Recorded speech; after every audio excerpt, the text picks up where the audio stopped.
ఓం శ్రీ సాయిరామ్. భగవాన్ శ్రీ సత్యసాయిబాబు వారి యొక్క దివ్య శ్రీచరణాలకు మనందరి తరఫున హృదయపూర్వక నమస్సుమాంజలు. అహం సత్యబోధక చెన్నై దివ్య జ్ఞాన యజ్ఞము. ఈ దివ్య జ్ఞాన యజ్ఞ సుదీర్ఘ రసార్థులైన మన ప్రియతములు, ఆప్తులు, ఆత్మీయులైన శ్రీ ఎం లక్ష్మీనారాయణ గారికి, వారి ధర్మపత్ని శ్రీమతి ఎం వరలక్ష్మి గారికి, మనందరి యొక్క ఏఎస్పి సభ్యులందరి తరఫున హృదయపూర్వక ధన్యవాదములు.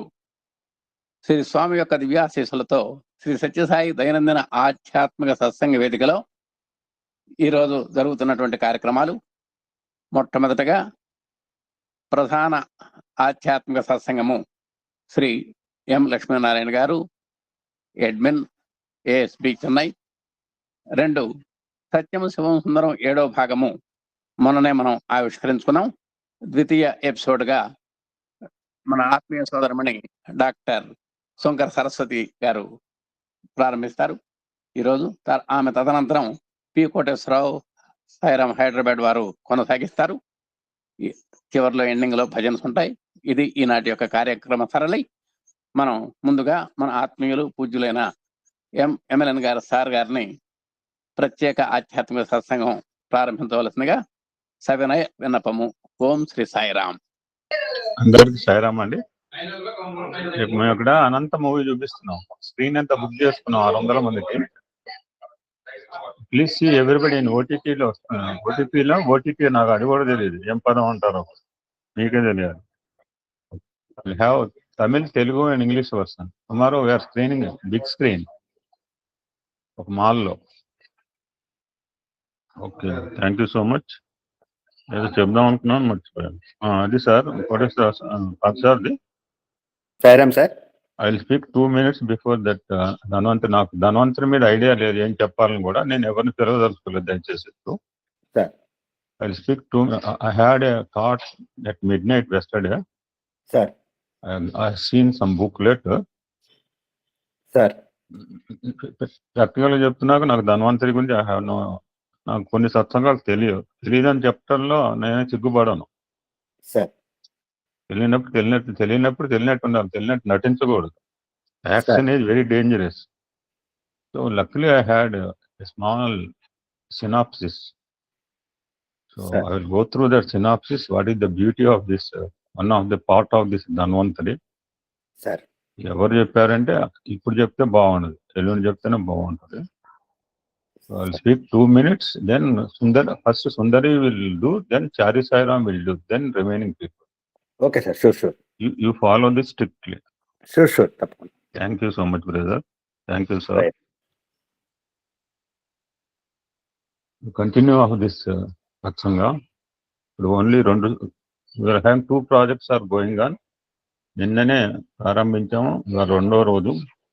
ఇది కూడా కంప్లీట్ చేస్తే నా ఉద్దేశం ఏంటంటే ఒకటే ప్రాజెక్ట్ మీద కాన్సన్ట్రేట్ చేద్దాం అన్నాం. ఇది మధ్యలో ఉన్నాము, మధ్యలో ఆపకూడదు కూడా. Already recorded in Swami's ledger. Must have idea or not, I don't no.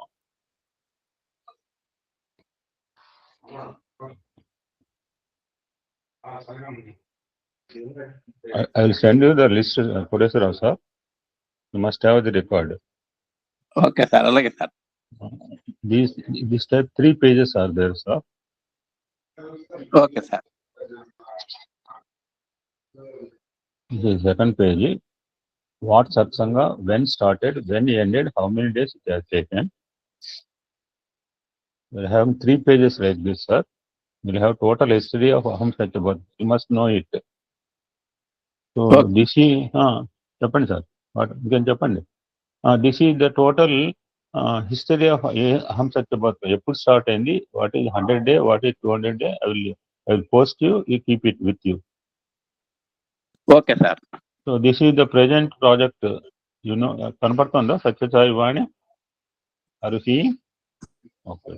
Yes sir, కనబడుతుంది సార్. ఇలాగా నౌ వీఆర్ 58th one. ఎప్పుడు క్లోజ్ అవుతుంది భగవంతుడు తెలియదు, నాకు తెలియదు. మీరు ఎవరికైనా తెలిస్తే చెప్పండి, జ్యోతిష్యం తెలిస్తే. నాకైతే తెలియదు, ఐ డోంట్ నో. ప్రారంభించడం మన చేతిలో ఉంది, గుర్తుపెట్టుకోండి. ఎండింగ్ మన చేతిలో లేదు. Will do this Dhanvantari. Very happy. This is thought suddenly. ఇటువంటి మీకు కూడా ఇటువంటి ఆలోచనలు సద్భావనలు సత్సంకల్పాలు వస్తే you can explain. Definitely will put in to practice.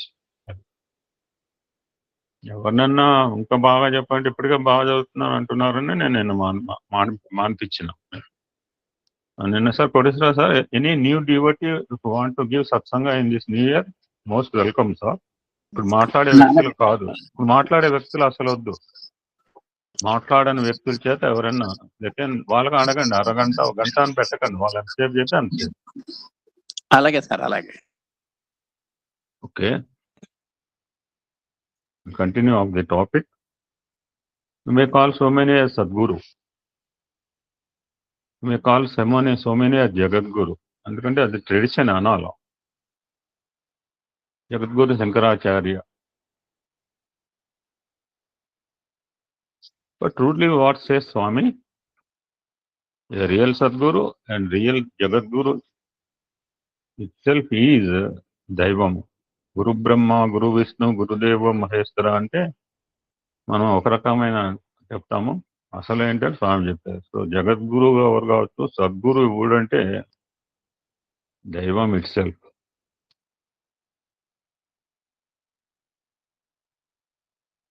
బ్రహ్మలోక తృణీకారో వైరాగ్యస్య క్వచిన్మత. వైరాగ్యము అనే మాట ఏంటంటే ఇల్లు పిల్లల్ని వదిలిపెట్టేస్తూ అడవికి పో, హిమాలయాలతో ఋషికేశ్లో కూర్చొని తపస్సు చేయమని చెప్తాను జనరల్గా ఎవరైనా. వైరాగ్యం అంటే this is the definition, you record it. వంద మందిని అడితే 100 రకాల డెఫినేషన్ చెప్తారు, but this is the true definition for వైరాగ్యం. బ్రహ్మలోకము ప్రసాదించినప్పటికీ తృణీకరించుటే వైరాగ్యము. Underline this.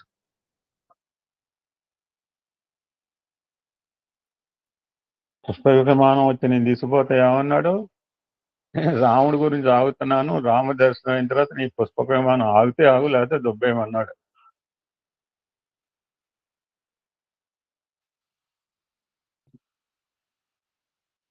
అప్పుడు అర్జునుడు, కృష్ణ ముల్లోకాధిపత్యము ప్రసాదించినప్పటికీ నాకు అవసరం లేదు, నకాంక్షే విజయం కృష్ణ శ్లోకంలో. I don't want go it. ఇప్పుడు అర్జునుడి పదాలు ఏంటంటే వైరాగ్యం యొక్క అంతర్భూత శక్తులు అంటున్నారు స్వామి. అర్జునుడికి ఏం కలిగింది? పదార్థ విరక్తి, పరమార్థ ప్రసక్తి, విషయ విరక్తి, జ్ఞాన ప్రాప్తి. 4 words వాడారు స్వామి. ఒకదానికొకటి విరక్తి అనమాట. ఒకదానికి విరక్తి వస్తే ఇంకో దాని మీద అట్రాక్షన్ వస్తుంది. ఆకలే సరే స్వామి చెప్తారు, నేను ఎందుకు చెప్తాను, ఆ టాపిక్ వచ్చినప్పుడు మాట్లాడతాను. ఆకలి వేసినప్పుడు ఆకలి వేసిన వాడు అదే ఏది పెడితే తినేస్తాడు సార్. అదే ఇదా పంచపక్ష కొంత ఆకలి తీరిన తర్వాత నువ్వు పంచపక్షాలు పెట్టినా నాకు వద్దంటాడు. నాకు తృప్తిగా ఉందంట. కేవలం ఒక వ్యక్తిని తృప్తిపరిచేది ఆహారం ప్రసాదంతోనే. డబ్బులు ఇస్తే పైగా అనకపోవచ్చు, బంగారం ఇస్తే, బట్ వన్స్ కడుపు తృప్తి అయిన తర్వాత అబ్బో, నేనైతే ఎవరిని వస్తే వంగుతుంటా కూడా, నన్ను ఎత్తమే వద్దన్నప్పుడు వేయద్దు. మనం ఓవర్ యాక్షన్ చేయకూడదు. ఎప్పుడు వడ్డం చేస్తే గుర్తుపెట్టుకోండి, వాళ్ళు వద్దన్న వాళ్ళకి వేయద్దు. అతి ప్రేమ చూపించద్దు కూడా. మనం సామాన్యంగా చిన్న చిన్న కుటీరములు నిర్మించవలసి వచ్చినప్పుడు ఆ కుటీరములకు తగిన పునాదులు ఆయన ఎవరు ఎక్స్పెక్టెడ్. నేను సాయి జీవధార కొట్టినప్పుడు నా ఎదురుగా ఇంత 6 అంతస్తుల బిల్డింగ్ కడతారు నేను ఊహించలేదండి బాబు. చక్కగా ప్రశాంతంగా ఉంది, ఖాళీ ప్రదేశం ఉంది, సూర్యరశ్మి వస్తుంది అనుకున్నాం. ఇప్పుడు వాడు 6 అంతస్తుల బిల్డింగ్ కడుతున్నాడు. ఇదివరకు 5:30కు సూర్యోదయం కనిపించేది, ఇప్పుడు 8:30 అయినా సూర్యోదయం కనపడలేదు.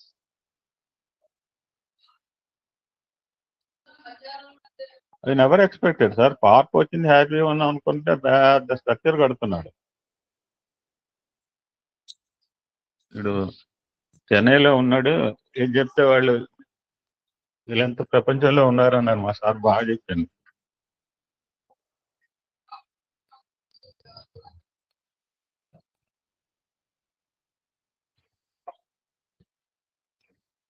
కనపడుతుందా సార్? కనపడుతుందా? Yes sir, yes sir. Okay sir, okay. This is my east side. అగో సూర్యభగవాన్ ఇదివరకు సూర్యోదయం కనిపించింది మేము గృహప్రవేశం చేసిన రోజు. Okay sir. ఫ్లోర్ మీద ఫ్లోర్ లేపుతున్నారు సార్. మనం ఏమంటాం? ఎంత ఎంత శబ్ద కాలుష్యమో, ఎంత వాతావరణ కాలుష్యం మనం అంటే మనం ఏమనలేము, పెద్దవాళ్ళు సార్ వాళ్ళు. మన ఇండియా మేము ఒక్కలేమే కాదు, చాలా మంది ఉన్నారు ఇట్లా బాధపడి. ఏం చేయగలము?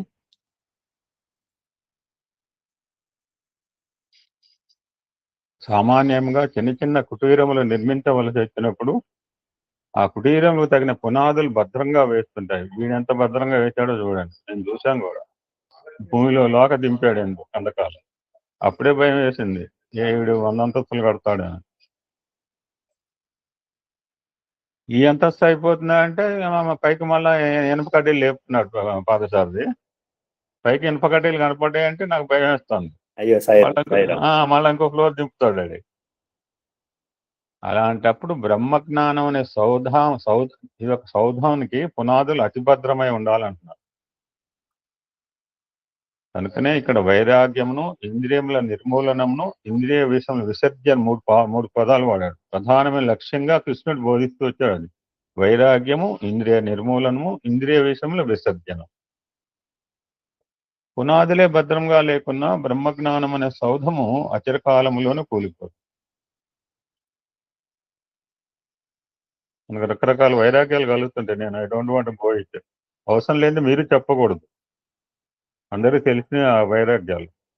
This my sincere advice to all speakers. అప్పుడప్పుడు ఆవిర్భవించిన అంతర్ధానం కావటం అనేది సరైన వైరాగ్యం కానేది. Don't repeat every time. దీపం వెలిగించవలనన్న ప్రమిద, నూనె, వత్తి, ఈ 3 అవసరము. నేను ఎప్పుడప్పుడు దీపారాధన చేస్తుంటాను, జస్ట్ హరే నా పూజ అదే. 2 అగరబత్తులు వెలిగించిన నా పూజ అది ఇవాళ. ఇలాగ నాలాగా ఉండకండి దయచేసి. అష్టోత్తరాలు, సహస్రనామాలు చేయండి, షోడశోపచార పూజ చేసుకోండి హాయిగా. జ్ఞానజ్యోతిని వెలిగించవలనన్న వైరాగ్యం అనే ప్రమిద అత్యవసరం. భక్తియే దీనికి తైలము, ఇంద్రియ నిగ్రహమే వచ్చి. తర్వాత సబ్జెక్ట్ చాలా బాగా చెప్తారు. కామన్ పీపుల్ ఏమనుకుంటుంటారో అబౌట్ ది సెన్సెస్ కంట్రోల్ గురించి. వండర్ఫుల్ సత్సంగం అనేది. అంత ప్రాక్టికల్ గా చెప్పారు. అసలు మొహమాటం లేకుండా మొహం మొగలగొట్టారు. ఈ 3 ఏకత్వం చేతనే ఆత్మజ్యోతి గాని, పరంజ్యోతి, ప్రాణజ్యోతి వెలుగుట అన్ని 3 ఒకటే. అర్జుని యందు ఈ విధమైన ఆత్మజ్ఞానం ఆవిర్భవింపజేసే నిమిత్తమై కృష్ణుడు అతనికి ఇంద్రియ నిగ్రహం గురించి అనేక విధములుగా బోధిస్తూ వచ్చాడు. What ever the present state, లోకంలో ఇది అందరికీ సాధ్యమయ్యేది కాదు అని ఫస్ట్ రూలింగ్ ఇచ్చేశాడు. ఇప్పుడు అసలు టాపిక్ చెప్తారు. Now what common people are thinking in the world wide, not here, not at Chennai, or not at your location. Generally the people in the world, సామాన్యులు ఏమనుకుంటుంటారో అబౌట్ ది సెన్సెస్ కంట్రోల్. సామాన్య ప్రజలు ఇంద్రియ నిగ్రహం చేత కొంతవరకు అసంతృప్తిని పొందగలరు.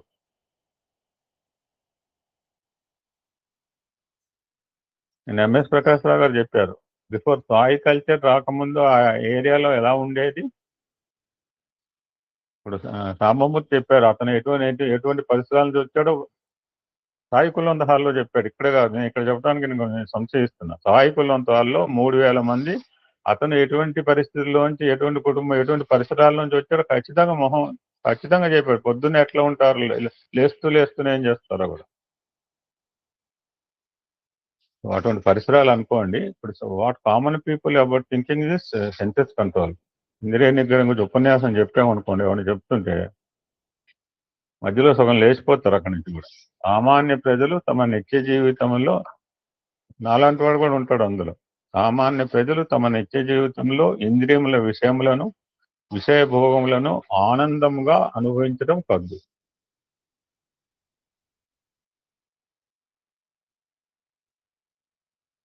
ప్రత్యక్షంగా అనుభవించేటి ఈ ఇంద్రియ భోగములు కానీ, విషయముల సంపర్కము కానీ మానవునికి ఆనందం అందించుతుండునని వారు విశ్వసిస్తున్నారు.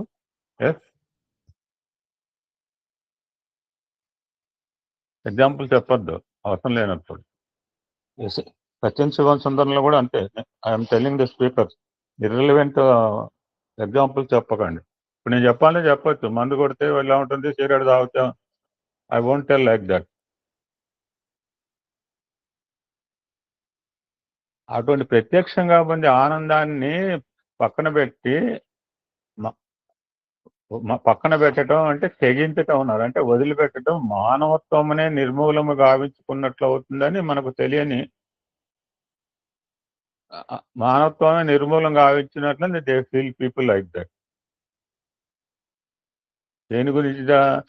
ఆత్మజ్ఞాన తత్వం అంటే ఏంటో తెలియదు, అది ఎక్కడుంటో తెలియదు, ఎప్పుడు వస్తుందో తెలియదు, లభిస్తుందో కూడా తెలియదు. అటువంటి దానికి తెలియని దాని గురించి ఈ ఇంద్రియ నిగ్రహం చేయటంలో అర్థమే మాత్రము లేదని భావిస్తుంటారు. అర్థమవుతుంది కదా? ఎందుకంటే స్లోగా నేను చెప్పలేను. ఎక్కడ ఉంటుందో తెలియదు ఆత్మజ్ఞాన తత్వం, ఎప్పుడు వస్తుందో తెలియదు, వస్తుందో తెలియదు. దాని గురించి ప్రస్తుతం నేను ఎంజాయ్ చేసేవాడిని వదులుకోవటము ఎంత ఫూలిష్నెస్ అనుకుంటారు ఆ పీపుల్, కామన్ పీపుల్.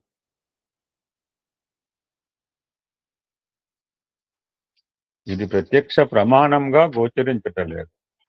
ఈ విధమైన గీత విశ్లేషణ నాకు ఎక్కడ కనపడలేదు, అందుకనే ఐ సెలెక్టెడ్ దిస్ బుక్ లేదు. రేపు చెప్పే ఆయన ఈ మాటలు చెప్తాడా లేదు, ఐ డోంట్ నో. ఆయన వచ్చిన మాటలు ఆయన చెప్తాడు.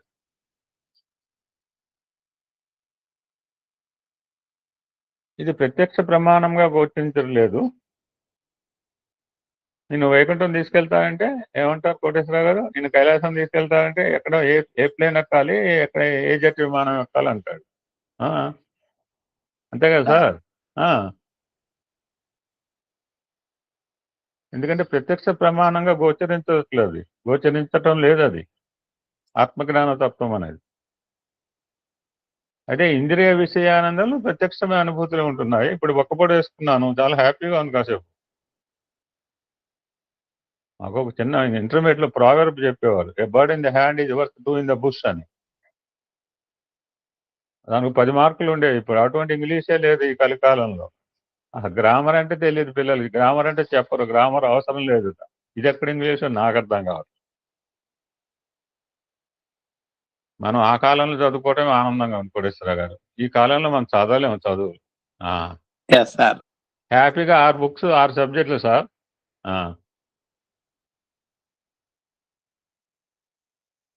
ఇప్పుడు అదంటాడు ఇదంటాడు, అసలు ఏం తెలుస్తుందో వాడు తెలియట్లేదు. రిఫరెన్స్ టు ద కాంటెక్స్ట్ అని ఉండేది. ఇప్పుడు రిఫరెన్స్ టు ద కాంటెక్స్ట్ అంటే తెలుస్తుంది పిల్లలకి, ఇంకా రిఫరెన్స్ ఏం చెప్పేస్తారు. చేతిలో ఉండే పిట్టను వదిలి పొదలోని పిట్ట కొరకు ప్రాకులాడేవాడు అజ్ఞాని అని భావిస్తుంటుంటారు. ఇది కామన్ పీపుల్ గురించి చెప్పిన మాట్లాడే స్వామి. ఇది వదిలే నీకు 2 పిట్టలు ఇస్తా అంటే ఏమంటాడు? ఎవడు ఒప్పుకోడు. మన నిత్య జీవితంలో అనుభవించే విషయానందమును విసర్జించి ఎప్పుడో ఎక్కడో ఏదో నాడు, 3 ఫ్యూచరే, ఎప్పుడో ఎక్కడో ఏదో నాడు అనుభవించడానికి అవకాశం ఉంటుండదానే ఈ ఆత్మానంద నిమిత్తమే ప్రాకులాటం వెరితనము అని భావిస్తుంటారు. నీకు ఆత్మానందం వస్తుందంటే ఎప్పుడు వస్తుంది అంటాడు, ఎక్కడికి వెళ్ళాలంటాడు, ఏ డేట్ నాడు నాకు ఆత్మానందం ఇస్తామంటాడు. ఎవరు చెప్తారు సార్? Who will tell? ఫలాన్ చూడబోతే వస్తుంది, ఫలాన్ రోజు వస్తుంది, నోబడీ కెన్ టెల్ ఇట్.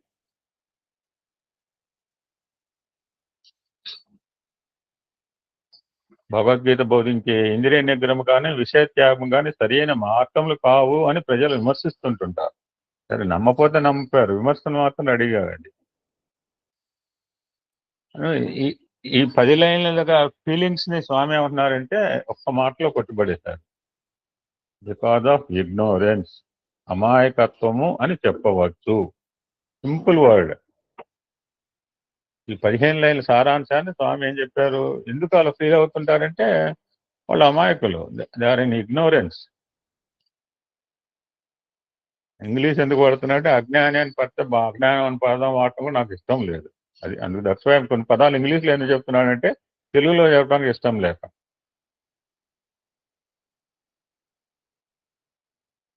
ఒక 5 నిమిషాలు మాట్లాడినా సార్?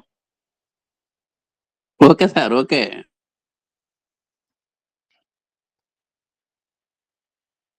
ఏదో మీ ప్రోత్సాహం చేస్తే కాస్త జోష్ వస్తుంది శరీరంలో. ఆ అమ్మాయి 120 అంటే మీరు 140లో ఉన్నాక నేను 140 చేరాలని కోరిక పడుతుంది.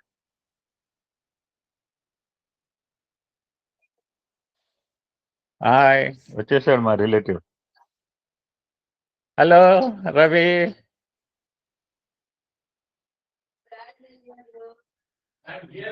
హలో రవి. మా మేనేజర్ వచ్చారు సార్. Okay sir, okay. ఒక 5 నిమిషాలు మాట్లాడే వెళ్ళకంట. అలాగే. రవి రవి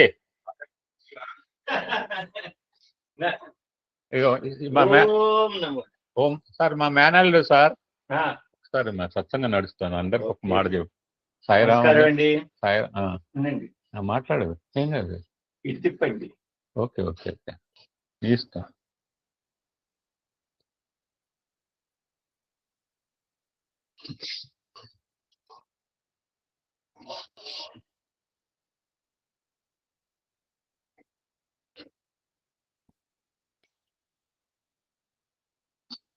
నమస్కారం. 2 మాటలు చెప్పురా, నువ్వు ఎట్లా వెలవాడేరా? నేను చెన్నై వచ్చాను మా అంకుల్ గారిని కలవడానికి. నువ్వేమంటావు? మామాశ్రీ. మామాశ్రీ. సాయిరామ్ సార్, సాయిరామ్. రేపు నేను ఇక్కడ ఈవెంట్ కి వచ్చాను పరిగెత్తడానికి. అది సంగతి. Thank you sir. నేను చెప్పాను కదా సార్, దేశంలో ఎక్కడ పరుగు పంద్యాలు జరిగినా వెళ్తుంటారు సార్. ఇది బ్యూటిఫుల్ ఎథ్లెట్. Okay sir. మా కుటుంబంలో ఎవరు ఎథ్లెట్ లేరు సార్. 60-70 కిలోమీటర్ 100 కిలోమీటర్ సైక్లింగ్ చేస్తాడు. మారథాన్స్ రన్ కూడా చేస్తుంటాడు. ఇక్కడ కాదు, కొండల్లో హిమాచల్ ప్రదేశ్ లో కూడా వెళ్తుంటాడు. ఆ విధంగా శారీరక ఆరోగ్యం అండ్ స్పిరిచువల్లీ ఓరియంటెడ్ ఫ్యామిలీ. మా అక్క గారి ఫ్యామిలీయే మొత్తం సత్యసాయి భగవాన్కి పాదాక్రాంతం ఎవరయ్యారు అంటే ఆ అక్కయ్య గారి ఫ్యామిలీ అని నేను ఘంటాపాతంగా చెప్పగలను. అంటే మీ ఫ్యామిలీ కాలేదా అంటే, ఇప్పుడు మా ఫ్యామిలీలో నేనేదో సాయిరాం సాయిరాం అంటుంటాను.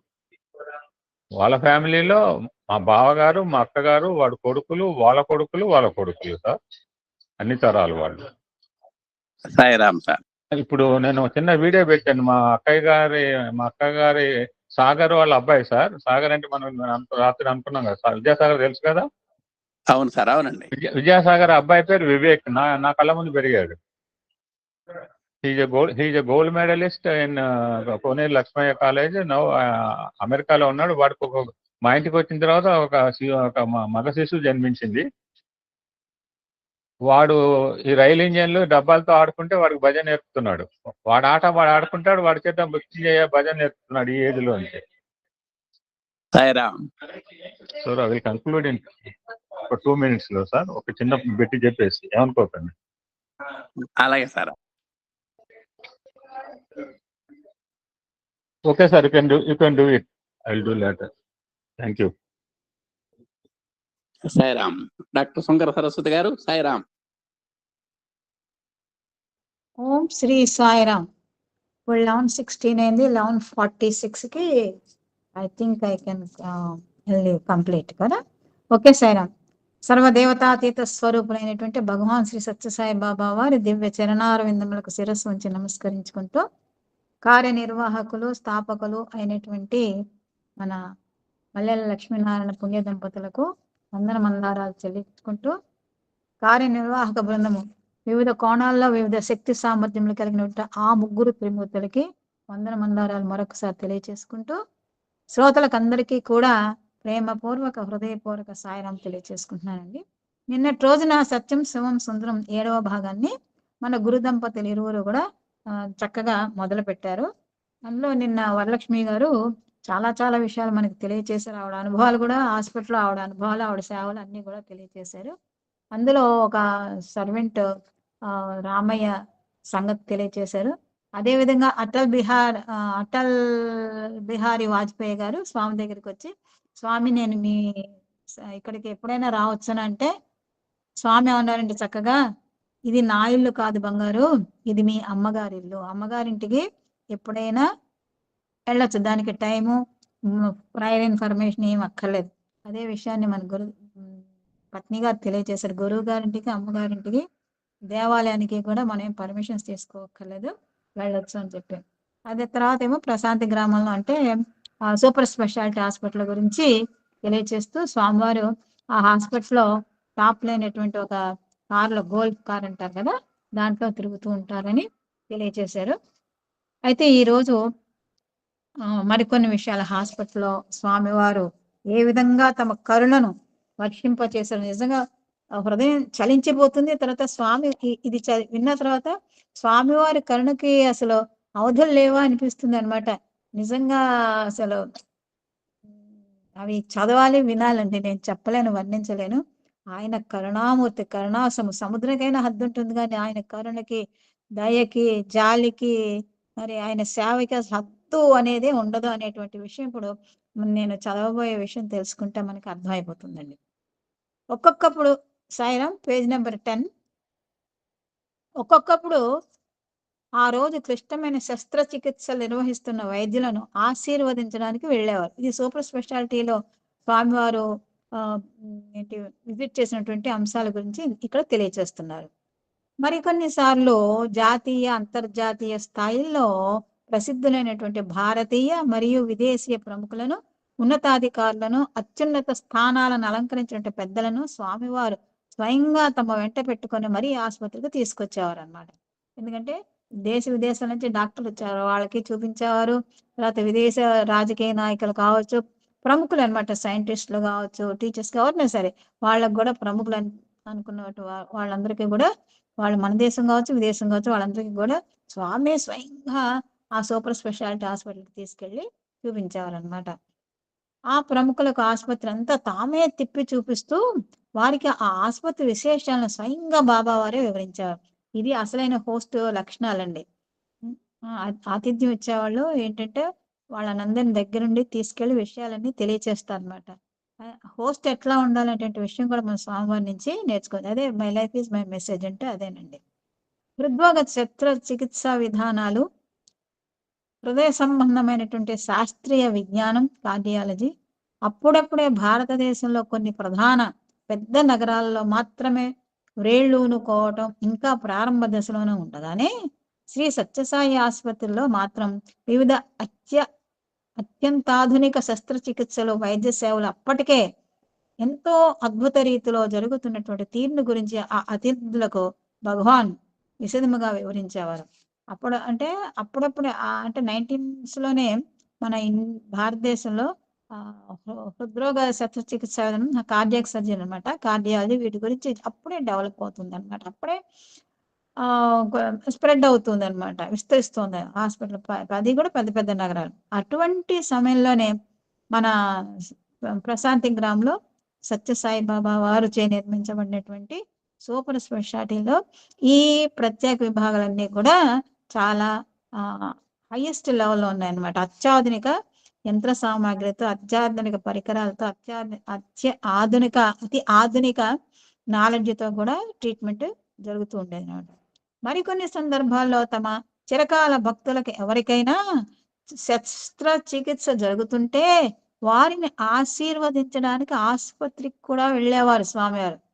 ఆయనకి చిరకాల భక్తులు అంటే మొదటి నుంచి అనమాట, పాత మంది నుంచి ఉన్నారు కొంతమంది, రాధాకృష్ణయ్య గారని, శేషగిరిరావు గారని, ఇట్లాంటి వాళ్ళంతా ఉన్నారు కదా, కస్తూరి గారు. అట్లాంటి వాళ్ళకి ఎప్పుడైనా శస్త్రచికిత్స జరుగుతుంటే ఆయనే స్వయంగా హాస్పిటల్కి వెళ్ళారు. తర్వాత అలాంటి సందర్భాల్లో స్వామివారు శస్త్రచికిత్సలు జరిపే ఆపరేషన్ థియేటర్ల సముదాయాల్లో ప్రవేశించి అక్కడ నిపుణులు చేస్తున్నటువంటి సన్నాహాలను వీక్షించారు. ఒక ఆపరేషన్ చేయాలంటే అనేక పరికరాలు కావాలి, అనేక మంది డాక్టర్లు, వివిధ భాగాలకు సంబంధించిన డాక్టర్లంతా కూడా ఒక చక్కగా ప్లాన్ చేసుకుని ఆపరేషన్ చేయాలన్నమాట. ఎక్కడ ఏం జరిగితే ఏం జరుగుతుంది, ఏం చేయాలనేటువంటి అటువంటి ప్రయత్నాలు ఉండేటప్పుడు కూడా స్వామివారు వెళ్ళి చక్కగా చూసేవారు వాళ్ళు ఏం చేస్తున్నారని. మరికొన్ని సమయాల్లో బాబావారు తీక్ష్ణ సంరక్షణ విభాగం అంటే ఐసీయూ, మనం ఇంటెన్సివ్ కేర్ అంటే ఐసీయూ అంటాం కదా, తెలుగు పదం చక్కగా చూడండి, తీక్ష్ణ సంరక్షణ విభాగం అన్నమాట. దాన్ని కూడా పరిశీలించారు అన్నమాట ఇంటెన్సివ్ కేర్ యూనిట్. అక్కడ 1-2 రోజుల క్రితం శస్త్రచికిత్స పూర్తయి వైద్యుల ప్రత్యేక పరిశీలనలో కోలుకుంటున్నటువంటి తమ చిరకాల భక్తులు ఎవరైనా, వయోవృద్ధులు ఎవరికో స్వామివారు ఆశీస్సులు అందించేవారు. సో ఇంటెన్సివ్ కేర్ లో ఉండే వాళ్ళ దగ్గర కూడా స్వామివారు వెళ్ళి ఆశీస్సులు అందించి విభూతినిచ్చి కొంతమందికి ధైర్యం చెప్పేవారు అనమాట. అలాంటి సందర్భాల్లో అక్కడే ఉన్న ఇతర రోగులు పలువురికి విభూతి సృజించి ప్రసాదించటం, వారు కోలుకుంటున్న తీరు గురించి అడిగి తెలుసుకోవటం చేస్తూ ఉండేవారు. స్వామివారు ఆసుపత్రిని సందర్శించే సందర్భాల్లో అక్కడ వైద్యులు ఆ అవకాశములను అందిపుచ్చుకొని స్వామివారిని తమ తమ విభాగాలకు, శాఖలకు విచ్చేసి అక్కడ వైద్య బృందాలను, సేవక సిబ్బందిని ఆశీర్వదించమని అభ్యర్థిస్తూ ఉండేవారు అనమాట. సో స్వామివారు ఇలా వచ్చారు కొన్ని సెక్షన్స్ కనగానే అక్కడ పరిసరాల్లో ఉండే కొన్ని సెక్షన్స్ ఉంటాయి, అక్కడ అక్షరంతో వెళ్ళి ఒక్కసారి మా కక్షకి రండి, వచ్చి మా బృందాన్ని ఆశీర్వదించండి అని చెప్పి స్వామివారిని ఆహ్వానిస్తూ ఉండేవారు అనమాట.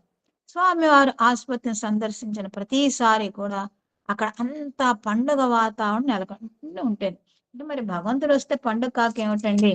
సో భగవంతుడు వస్తున్నాడంటే ఆ సెక్షన్ లో ఆ కక్షలో పండగ వాతావరణం, ఆనందం వెళ్ళి వేసేది అనమాట అందరిలో కూడా హృదయాలు. శ్రీ సత్యసాయి యూనివర్సిటీ పూర్వ విద్యార్థి అయినటువంటి రవి ప్రశాంతి గ్రామంలోని సూపర్ స్పెషాలిటీ ఆసుపత్రి సాంకేతిక సిబ్బందిలో ఒక సభ్యుడు. రవి స్వామివారు ఆసుపత్రిని సందర్శించిన అనేక సందర్భాలలో వారిని గుండె ఆపరేషన్లు జరిగే థియేటర్ల సముదాయంలోకి స్వాగతించే విశేష భాగ్యం రవికి దక్కింది. సో దానికి ఇన్ఛార్జ్ కాబట్టి, అక్కడ టెక్నీషియన్ కాబట్టి ఇన్ఛార్జ్ కాబట్టి స్వామివారిని స్వయంగా దగ్గరుండి ఆ సెక్షన్ కి తీసుకెళ్ళినటువంటి అదృష్టం ఆయనకి కలిగింది. భాగ్యవంతుడు, అదృష్టశాలి. ఒకానొక సందర్భంలో స్వామివారు ఆకస్మికంగా ఎలాంటి స్పష్టమైన కారణము లేకుండా ఒంటరిగానే ఆసుపత్రికి విచ్చేసినటువంటి ఆశ్చర్యకరమైనటువంటి సంఘటనను రవి గుర్తు చేసుకున్నాడు. ఆ కథనమును రవి మాటల్లోనే తెలుసుకుంది. ఇది చాలా అతి అద్భుతమైనటువంటి అనుభవం అండి. రవి చెప్తున్నాడు అనమాట, టెక్నీషియన్ కదా, స్వామితోనే ఉండేవాడు కదా ఆసుపత్రికి విజిట్ చేసినప్పుడు, అందుకని ఆయన స్వయంగా చూసినటువంటి ఒక విషయం ఆయన మనసులో ఎప్పటికీ గుర్తుండిపోయింది అనమాట. దాన్ని మనతో షేర్ చేసుకుంటున్నారు ఆయన చెప్తున్నారు. సాధారణముగా మందిరములో భజనల అనంతరం ఉదయం 10 గంటల ప్రాంతంలో భగవాన్ ఆసుపత్రి సందర్శనకు రావటం పరిపాటి. అదే మనం సాయి కులవంత సభా మంటపంలో భజన అయిపోయిన తర్వాత గవర్నమెంట్ వాళ్ళే వెళ్ళిపోతూ ఉంటారు, కానీ కొంతమంది అక్కడే కూర్చుంటారు. అప్పుడు స్వామివారికి కారు వస్తుందా, కారు ఎక్కి వెళ్ళిపోతుంటారు. ఎక్కడికి వెళ్తారు అని కొంతమంది వెంట వెళ్ళి చూస్తే హాస్పిటల్కి వెళ్ళేవారని తెలుసుకునేవారు. అది అలాంటిది ఒకనాటి ఉదయం చాలా పెందల కన్నే స్వామి అకస్మాత్తుగా ఆసుపత్రిలోనికి నడిచి రావటం చూసి మేము ఆశ్చర్యానికి గురయ్యాం. ఇప్పుడు 10 గంటలకి భజన అయితే వెళ్ళారు, కానీ ఒకరోజు మాత్రం ఉదయం వెళ్ళిపోయారు అనమాట స్వామి. ఆ సంఘటన జరిగి ఎన్నో సంవత్సరాలు గడిచిపోయినా ఆనాటి దృశ్యం నా మనస్సులో ఇప్పటికీ స్పష్టంగా నిలిచిపోయింది. ఎప్పటిలాగే ఆ రోజు స్వామి గోల్ఫ్ బండిని ఉపయోగించలేదు. ఆనాడు స్వామి వెంట వేరే వ్యక్తులు, అతిథులు ఎవ్వరూ రాలేదు. స్వామి తిన్నగా మెట్లెక్కి పైకి వచ్చారు. వారు కార్డియాక్ సర్జరీ కాంప్లెక్స్ ను సమీపించేంత వరకు నేను వారిని గమనించలేదు. ఎవరి పనిలో అంటారు కదా, స్వామి సడన్ గా వచ్చేసరికి ఎవరికి ఏమీ తెలియలేదు. ఆయన పనిలో ఆయన ఉన్నారు రవి గారు. వారిని చూసిన వెంటనే పరుగున వెళ్ళి ప్రవేశ ద్వారానికి ఉన్నటువంటి జంట అద్దాల తలుపులను తెరిచాను. అంటే డబుల్ డోర్ అంటాం కదా, దాన్ని తెరిచాను. భగవాన్ ఏమీ మాట్లాడకుండా వడివడిగా నడుస్తూ ఇంటెన్సివ్ కేర్ యూనిట్ వైపు చురుకుగా కదిలిపోసాగారు. ఐసీయూలో మెట్లు దిగి, ఇంటెన్సివ్ కేర్ అంటే దానికి అది ప్లాన్ అన్నమాట, లోపల దిగాలి, ఏదో అండర్ గ్రౌండ్ అంటారు కదా, అట్లా అన్నమాట. ఐసీయూలో మెట్లు దిగి కొంత దిగువకు ఉన్నటువంటి మరొక ఐసీయూ వార్డులోకి ప్రవేశించారు. ఒక ఐసీయూలోంచే వెళ్తే ఆ అండర్ గ్రౌండ్ మెట్లు ఉంటే అందులోంచి దిగి ఆ లోపల ఇంకొక ఐసీయూ ఉంది అనమాట, అందులోకి వెళ్ళారు స్వామివారు. అక్కడ ఆపరేషన్ల అనంతరం వైద్యుల ప్రత్యేక పరిశీలన పర్యవేక్షణలో చికిత్స పొందుతూ కోలుకుంటున్నటువంటి రోగులు ఉంటారు. వెరీ ఇంటెన్సివ్ కేర్ అనమాట అది. భగవాన్ ఆ వార్డులో ప్రవేశించిన వెంటనే ఎడవ వైపుకు తిరిగి అక్కడికి కొద్ది దూరంలో ఆవలగా మంచం మీద పడుకుని ఉన్నటువంటి ఒక మహిళపై ఎంతో ఆదరపూర్వకమైనటువంటి కరుణాభరిత దయాద్ర వీక్షణాలను మృదువుగా సారించారు. చూపుల్లో కూడా ఆ కోపం తెలుస్తుంది, ఈర్ష్య, అసూయ, కరుణ, ఇవన్నీ తెలిసిపోయాయి. కంటే అంటే face is the index of mind అంటారుగా, ఫేస్ అంటే ఇక్కడ ఐస్ అనమాట. సో స్వామివారి ఐస్లో అన్ని కళ్ళల్లో కరుణ, దయ, జాలి, ప్రేమ అన్ని ఉన్నాయి అనమాట. అటువంటి ఆ ఒక్క చూపులోని అన్ని భావాలు అనమాట. ఆ చూపుల్ని ఆ పేషెంట్ మీదకి ప్రసరింపజేశారు. అంటే ఆ విధంగా చూశారు. ప్రేమపూర్వకముగా తమ దక్షిణ హస్తమును పైకెత్తి అభయముద్రతో దీవిస్తూ ఆమెకు దివ్య ఆశీస్సులు అనుగ్రహించారు. ఎంత అదృష్టవంతురాలు!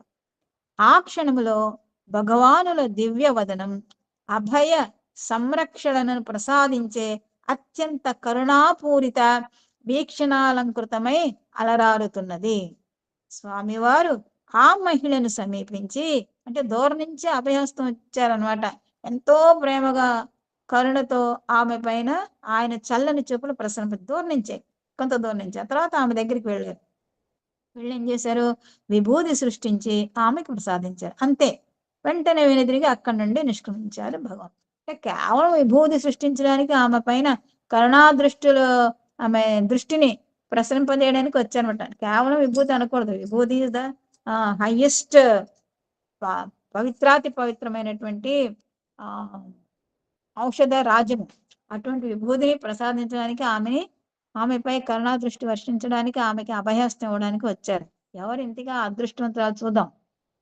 ఏ మాత్రము ఊహించని రీతిలో భగవాన్ బాబా వారి దివ్య అనుగ్రహ ప్రసాదములను అందుకున్నటువంటి ఆ మహిళ కన్నుల నుండి స్రవించినటువంటి బాష్పధారలు ఆమెకు కలిగిన సంపూర్ణ ఉపశమనను, ఆమెలో పెళ్ళున కృతజ్ఞతను ప్రతిబింబించినవని వేరుగా చెప్పనవసరం లేదు. ఆనంద బాష్పాలు. స్వామి వచ్చారు అని, స్వామి ఆవిడికి అభయాస్తం ఇచ్చారు, విభూతి ఇచ్చారు, కాబట్టి ఆమెకి ఎంతో ఆనందం. ఆ ఆనందం తర్వాత అలాగా ఆప్తులు మనం ఎవరైనా నమ్ముకుంటాం, వాళ్ళు వస్తే నిజంగా ఆ రోగం సగం పైనే తగ్గిపోతుంది అనమాట. మరి స్వామిని అంత నమ్ముకున్నటువంటి ఆ భక్తురాలు స్వామి వస్తే ఇంకా ఆమెకి రోగం పోక ఏమవుతుందండి? ఆనాడు భగవాన్ రాకకు వేరే ఏదైనా విశేష కారణం ఉందా అని కనుక్కునేందుకు ప్రయత్నించగా అలాంటిదేదీ లేదని తెలుసుకున్నటువంటి నేను కొంత సంభ్రమానికి, కలవరపాటుకు లోనైన మాట వాస్తవం. స్వామి ఇంకేదన్నా పని మీద వస్తే ఈ అమ్మాయిని చూడడానికి వచ్చారా అని అనుకున్నాయి. సరే, అసలు ఎందుకని ఏదైనా పని మీద వచ్చారు, మనకి ఎంక్వైరీ ఎక్కువ కదా అని ఆ రవి గారు చూశారు. చూస్తే ఏమీ లేదు, కేవలం ఈ అమ్మాయి కోసం వచ్చినట్టుగా అర్థమైంది. మన ఆలోచన ధోరణి ఎంత పరిమితమైన అవగాహనకు లోబడి ఉంటుందంటే, బాబావారు ఆసుపత్రికి కేవలం వారికి పరిచితులైనటువంటి భక్తులను ఎవరినైనా పరామర్శించడానికే వస్తారని, లేదా ఎవరైనా అతిథులకు ఆసుపత్రి చూపించడానికి వస్తారని భావిస్తాం.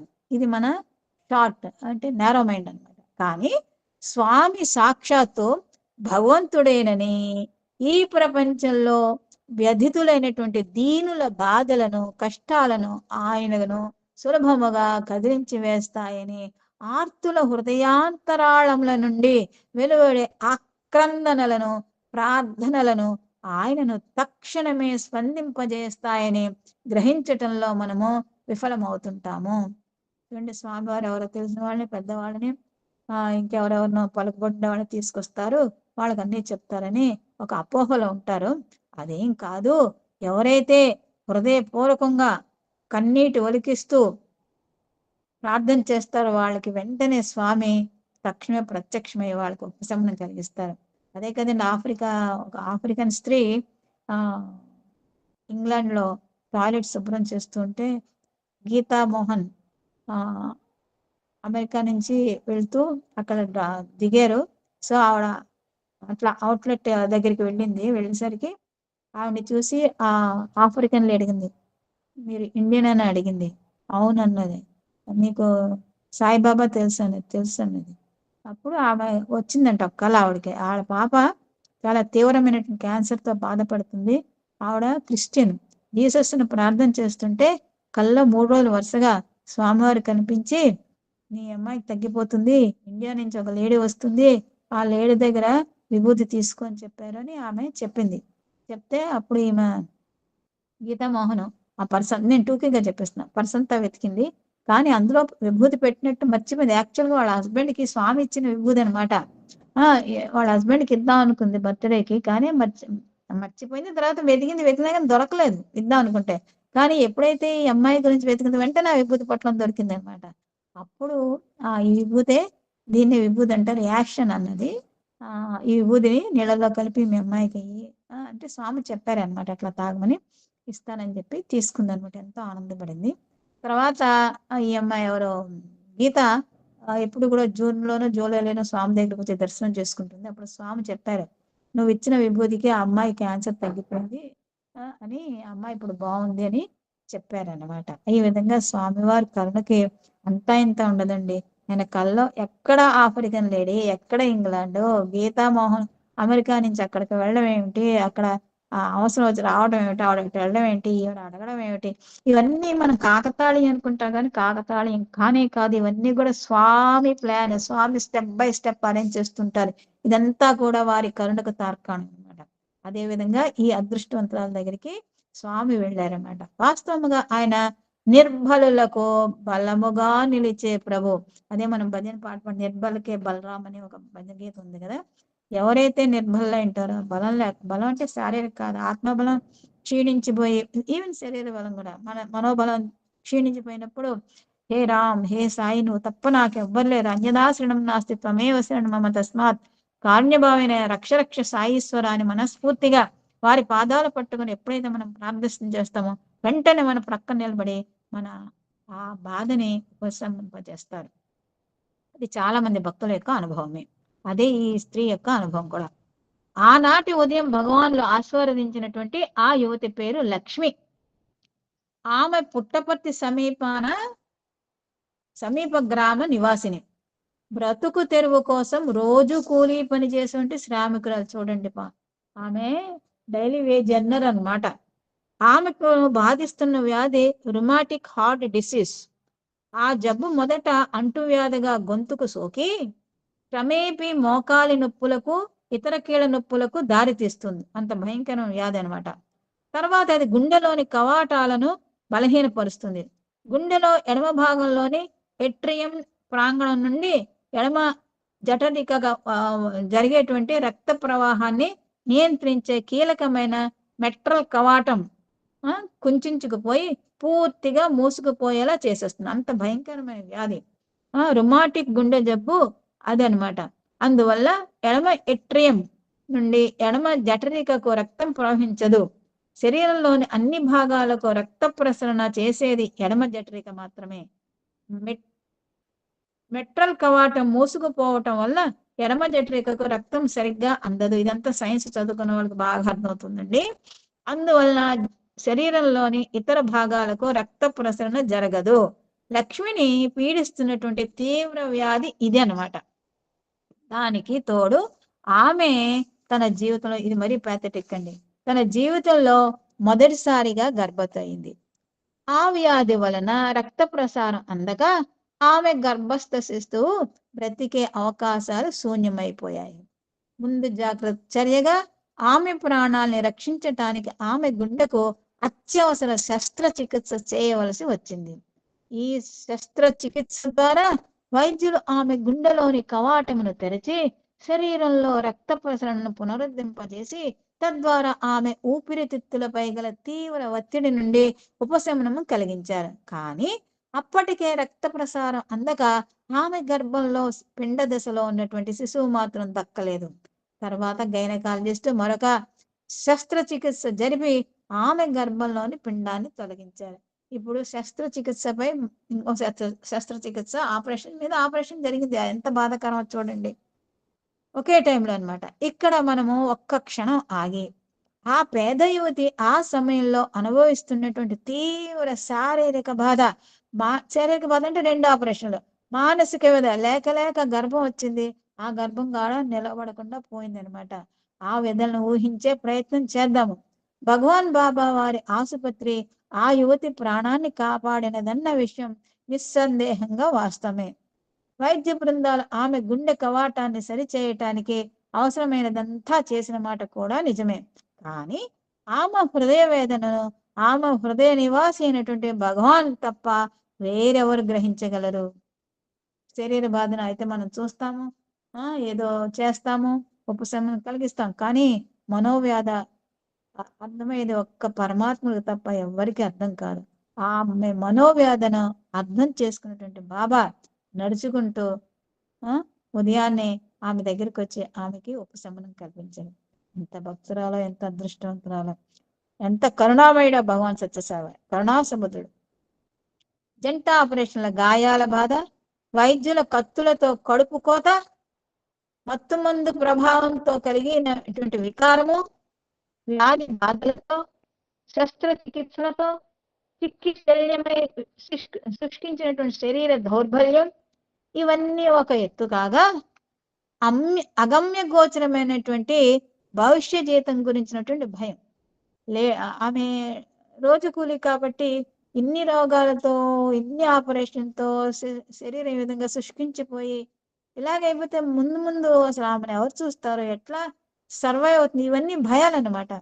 జీవితాంతం తనను ఆనందంతో అలరింపవలసినటువంటి తొలిచూలు, సంతానాన్ని పుట్టకముందే కోల్పోయిన గర్భశోకం, వీటన్నిటినీ కలగలిపి అనుభవించాల్సినటువంటి నిర్భాగ్యురాలైనటువంటి ఆ జీవి యొక్క ఆవేదన, ఇవన్నీ కూడా కరుణామూర్తి ప్రేమావతారేక భగవాన్లను ఆనాటి ఉదయం ఆసుపత్రికి రప్పించింది. ఈవిడికి ఉన్నటువంటి ఇన్ని బాధలు ఆ కరుణామూర్తిని కదిలించి వేసి వెంటనే నడుచుకుంటూ, ఎవరిని కూడా ఆయనకు తోడక్కర్లేదు, ఆయన అందరికీ తోడు, కానీ ఆయన వెంటుంటారుగా కొంతమంది, వాళ్ళు కూడా లేకుండా ఒంటరిగా వచ్చేసారు. ఈమె బాధని, హృదయావేదన అర్థం చేసుకున్న ఆమెకి కాస్త ఉపశమనం కలిగించాలని, ఎట్లా ఉపశమనం, ఆయన దర్శనమే ఉపశమనం అన్నమాట, కలిగించాలని ఆయన వచ్చేసింది. ఎవరికి చెప్పకుండా నిశ్శబ్దంగా వచ్చి ఆమెను ఆశీర్వదించి అంతే నిశ్శబ్దంగా నిష్క్రమించారు భగవాన్. ఆ కరుణామూర్తి చల్లని చూపులతో ఆ యువతి తన దేహానికి, మనస్సుకు కలిగిన గాయాల బాధల నుండి పరిపూర్ణ స్వస్థత పొందినది. ఈ విషయంలో అసలు మనకి ఎటువంటి డౌట్ లేదండి.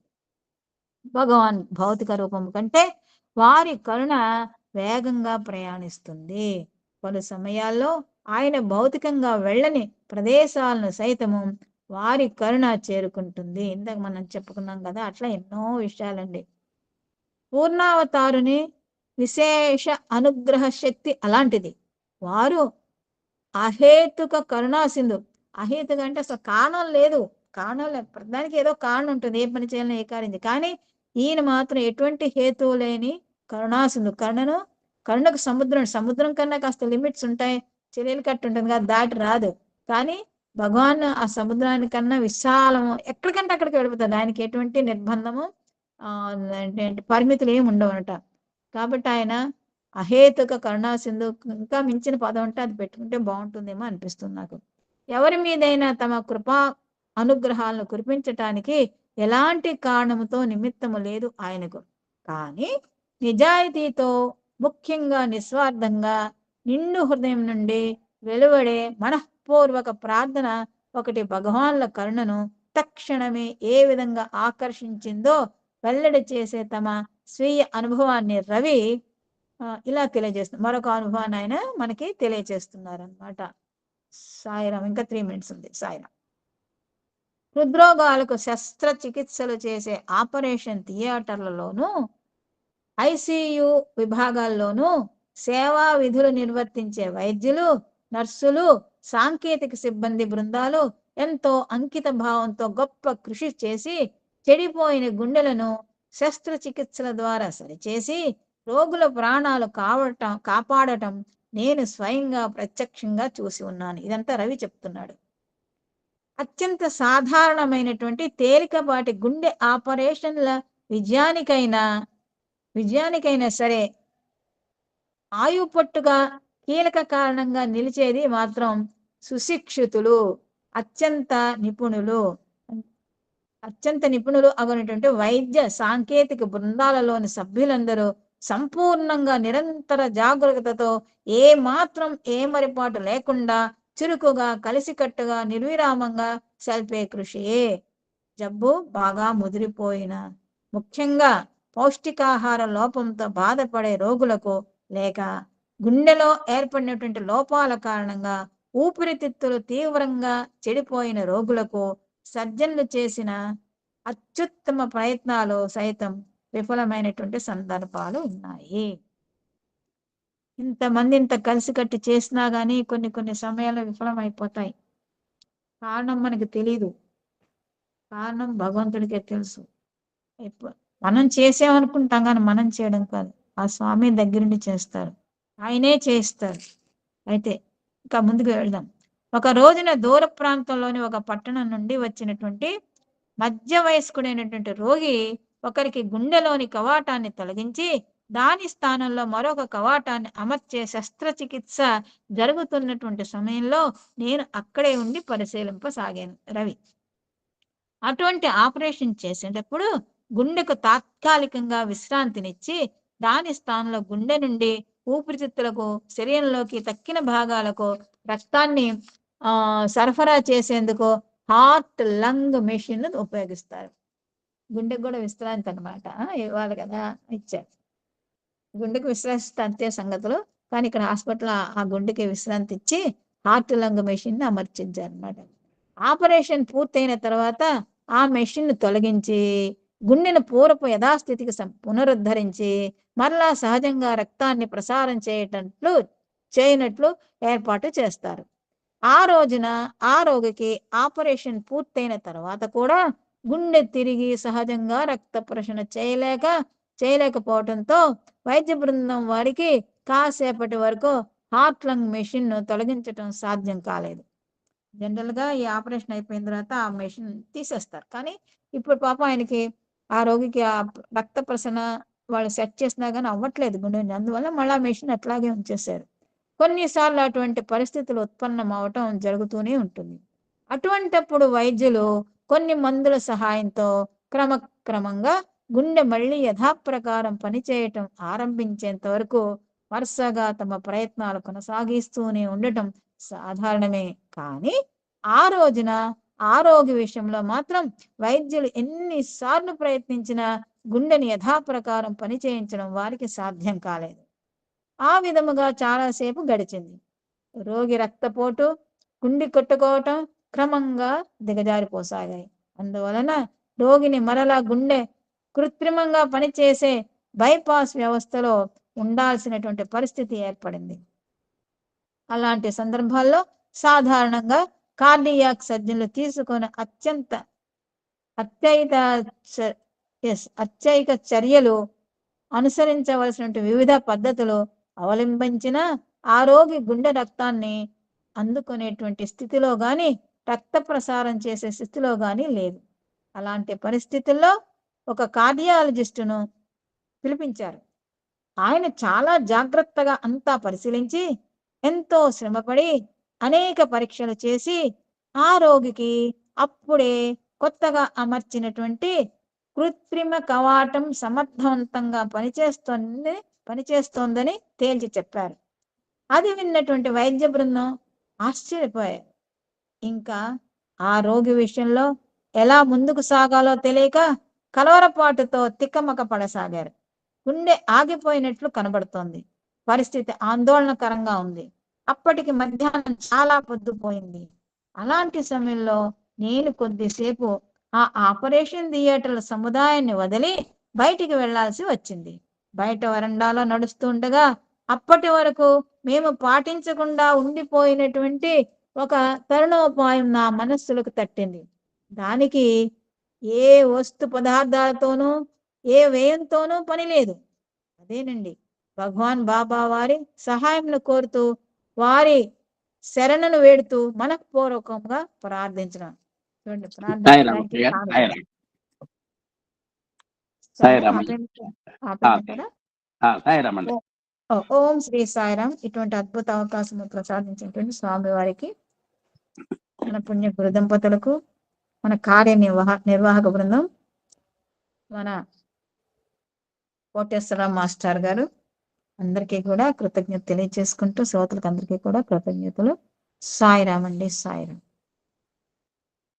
ఓం శ్రీ సాయిరామ్. భగవాన్ దివ్య శ్రీచరణాలకు హృదయపూర్వకమైనటువంటి బోధాలు చేసుకుంటూ ఇప్పటి వరకు సత్యం సుందరం 7వ భాగంలో ఒక 2 ఘట్టాలు, అమూల్యమైనటువంటి ఘట్టాలు చెప్పారు. ఒక కూలీ నాలి పని చేసుకున్నటువంటి ఒక పేదరాలైనటువంటి లక్ష్మికి జరిగినటువంటి ఆపరేషన్ సందర్భంలో ఆసుపత్రి సిబ్బందికి ఎవ్వరికి కూడా ఆర్భాటం లేకుండా స్వామివారు వచ్చి ఆమెను ఆశీర్వదించి ఆమె యొక్క కళల్లో ఆనంద బాష్పాలను తిలకించి, అంటే అనాథలకు దేవుడు తప్ప దిక్కు లేదు, దిక్కు లేని వాడికి దేవుడే దిక్కు అనేటువంటి ఒక చక్కని ఒక సూక్తిని ఆయన సార్థకం చేశారు.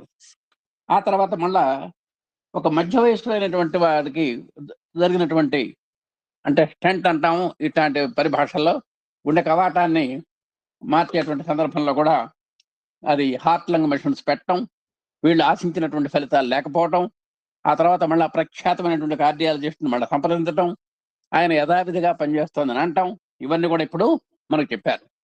ఇదంతా కూడా ఈ రవి గారు వరండాలోకి వచ్చి అంత కష్టమైన క్లిష్టమైన పరిస్థితిలో ఆ మధ్య వయస్కుడు యొక్క హార్ట్ ఆపరేషన్ సందర్భంగా ఇతను బయటకు వచ్చి హృదయపూర్వకమైనటువంటి ప్రార్థన చేయటం, ఆ ప్రార్థన ఆలకించి ఆ పరిస్థితిని మళ్ళీ చక్కదిద్దడం, ఇవన్నీ కూడా ఆ స్వామి యొక్క దివ్యానుగ్రహ సంపత్తికి మనం ఉదాహరణగా చెప్పచ్చు. ఇప్పుడు 2 ఉదాహరణలు చెప్పారు మా ఆత్మీయ సోదరిమణి. ఇప్పుడు మనం ముందుకెళ్దామండి. అంటే భగవాన్ బాబా వారి యొక్క సహాయాన్ని కోరుతూ వారి శరణ వేడుతూ మనఃపూర్వకంగా ప్రార్థించడం. చూడండి, అదొక్కటే తట్టింది ఆయనకి. ఇప్పుడు స్వామి తప్ప ఈ మధ్య వయస్కుడైనటువంటి ఇతని యొక్క హృదయ కవాట ఆపరేషన్ నుంచి బయటపడే వాళ్ళు ఎవరు లేరు, ఒక్క స్వామి అని అతను భగవాన్ బాబా వారి యొక్క సహాయాన్ని కోరుతూ వారి శరణ వేడుతూ మనఃపూర్వకంగా ప్రార్థించడం తప్పేం లేదనుకున్నాడు.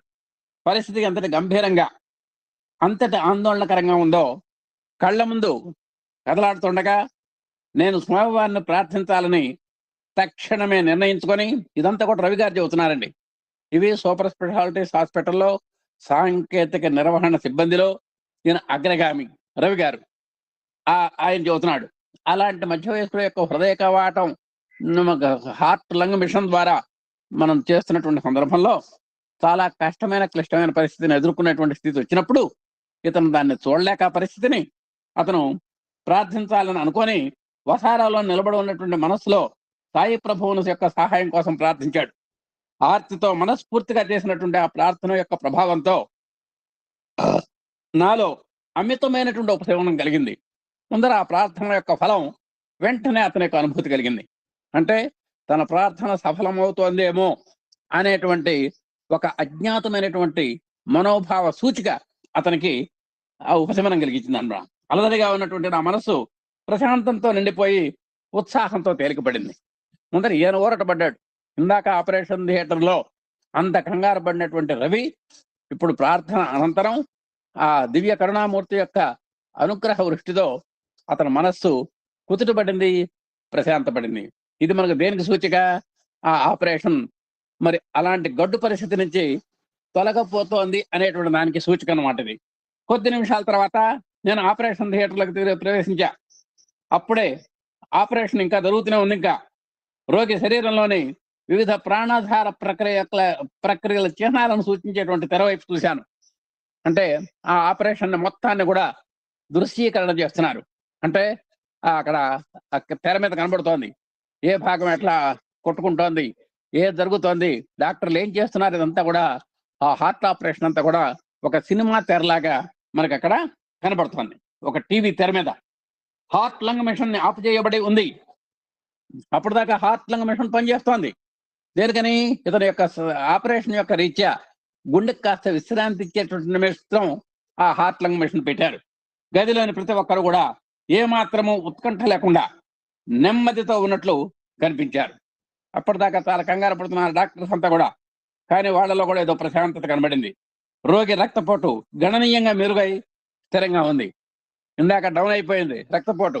అలాంటి రక్తపోటు అంటే బ్లడ్ ప్రెషర్ నెమ్మదిగా పుంజుకుంది. తెర మీద మళ్ళా చూశాను, గుండె చక్కగా కొట్టుకుంటూ రక్త ప్రసరణ చేస్తుంటాం కనిపించింది. అప్పటిదాకా గుండె చాలా వీక్గా ఉంది. ఇక లాభం లేదు అనుకున్నటువంటి పరిస్థితుల్లో మళ్ళా గుండె కొట్టుకోవటం మొదలుపెట్టింది. రక్త ప్రసరణ కూడా చక్కగా జరుగుతోంది.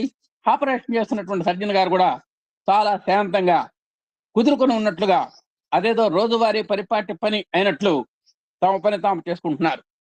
వాళ్ళు రొటీన్గా 1 by 1 వాళ్ళ ఆపరేషన్ ప్రక్రియలో మరి వాళ్ళ యొక్క కార్యక్రమాలను కూడా చేసుకుంటూ పోతున్నారు. పరిస్థితిలో అలాంటి సానుకూలమైన మార్పు ఎలా సంభవించిందోనని బృంద సభ్యుల్లో ఒకరిని అడిగాను. ఏమంటే ఇందాక దాకా చాలా కంగారు పడ్డారు కదా, చాలా సీరియస్ గా ఉంది కదా కేసు, ఏంటి ఇప్పుడు ఎలా ఉందని అడిగారు. కొద్ది నిమిషాల క్రితం ఉన్నట్టుండి పరిస్థితి దానంతట అదే మెరుగైందని, గుండె తిరిగి దానంతట అదే నిమ్మడించి పూర్వస్థితికి పొందిందని అతను చెప్పారు. ఇందాక దాకా గందరగోళం ఉందయ్యా, మరి ఏమిటో కొన్ని నిమిషాల్లో మార్పు వచ్చింది. ఆ కొన్ని నిమిషాల క్రితం చాలా కంగారు పడ్డాం, ఆ తర్వాత వెంటనే మళ్ళా అనూహ్యంగా పరిస్థితి మెరుగుపడింది, మళ్ళా గుండె పూర్వస్థితికి వచ్చి చాలా చక్కగా పనిచేస్తోందని చెప్పారు. నేను స్వామిని ప్రార్థించినట్లు కానీ స్వామివారి యొక్క కృపానుగ్రహం వల్లనే ఆ రోగి పరిస్థితిలో అటువంటి అద్భుతమైనటువంటి మార్పు సంభవించిందని కానీ, అతని గుండె తిరిగి కుదురుకుందని కానీ నేను ఎవరికి చెప్పలేదు. నేను వరండాలోకి వెళ్ళటం, ఆ రోగిని ఎలాగైనా కాపాడు స్వామి అని స్వామిని ప్రార్థించడం, ఇదంతా కూడా అసలు ఎవరికి తెలియదు. వైద్య సిబ్బంది కూడా నేను చెప్పలేదు. కానీ నాకు మాత్రం సంపూర్ణంగా నమ్మకం కలిగింది భగవాన్ మీద. నాకు 100% స్వామి నీవే ఈ ఆపద్ బాంధవుడవు, నువ్వే ఈ ఆపద నివారణ చేశావు, అతనికి పోతున్నటువంటి ప్రాణాలను మళ్ళా కాపాడినటువంటి వాడివి నువ్వే, ఆ ఆగిపోయినటువంటి గుండెను మళ్ళా ఆడించిన వాడివి నువ్వే అని నేను ఒక్కసారి కృతజ్ఞత చెప్పుకున్నాను.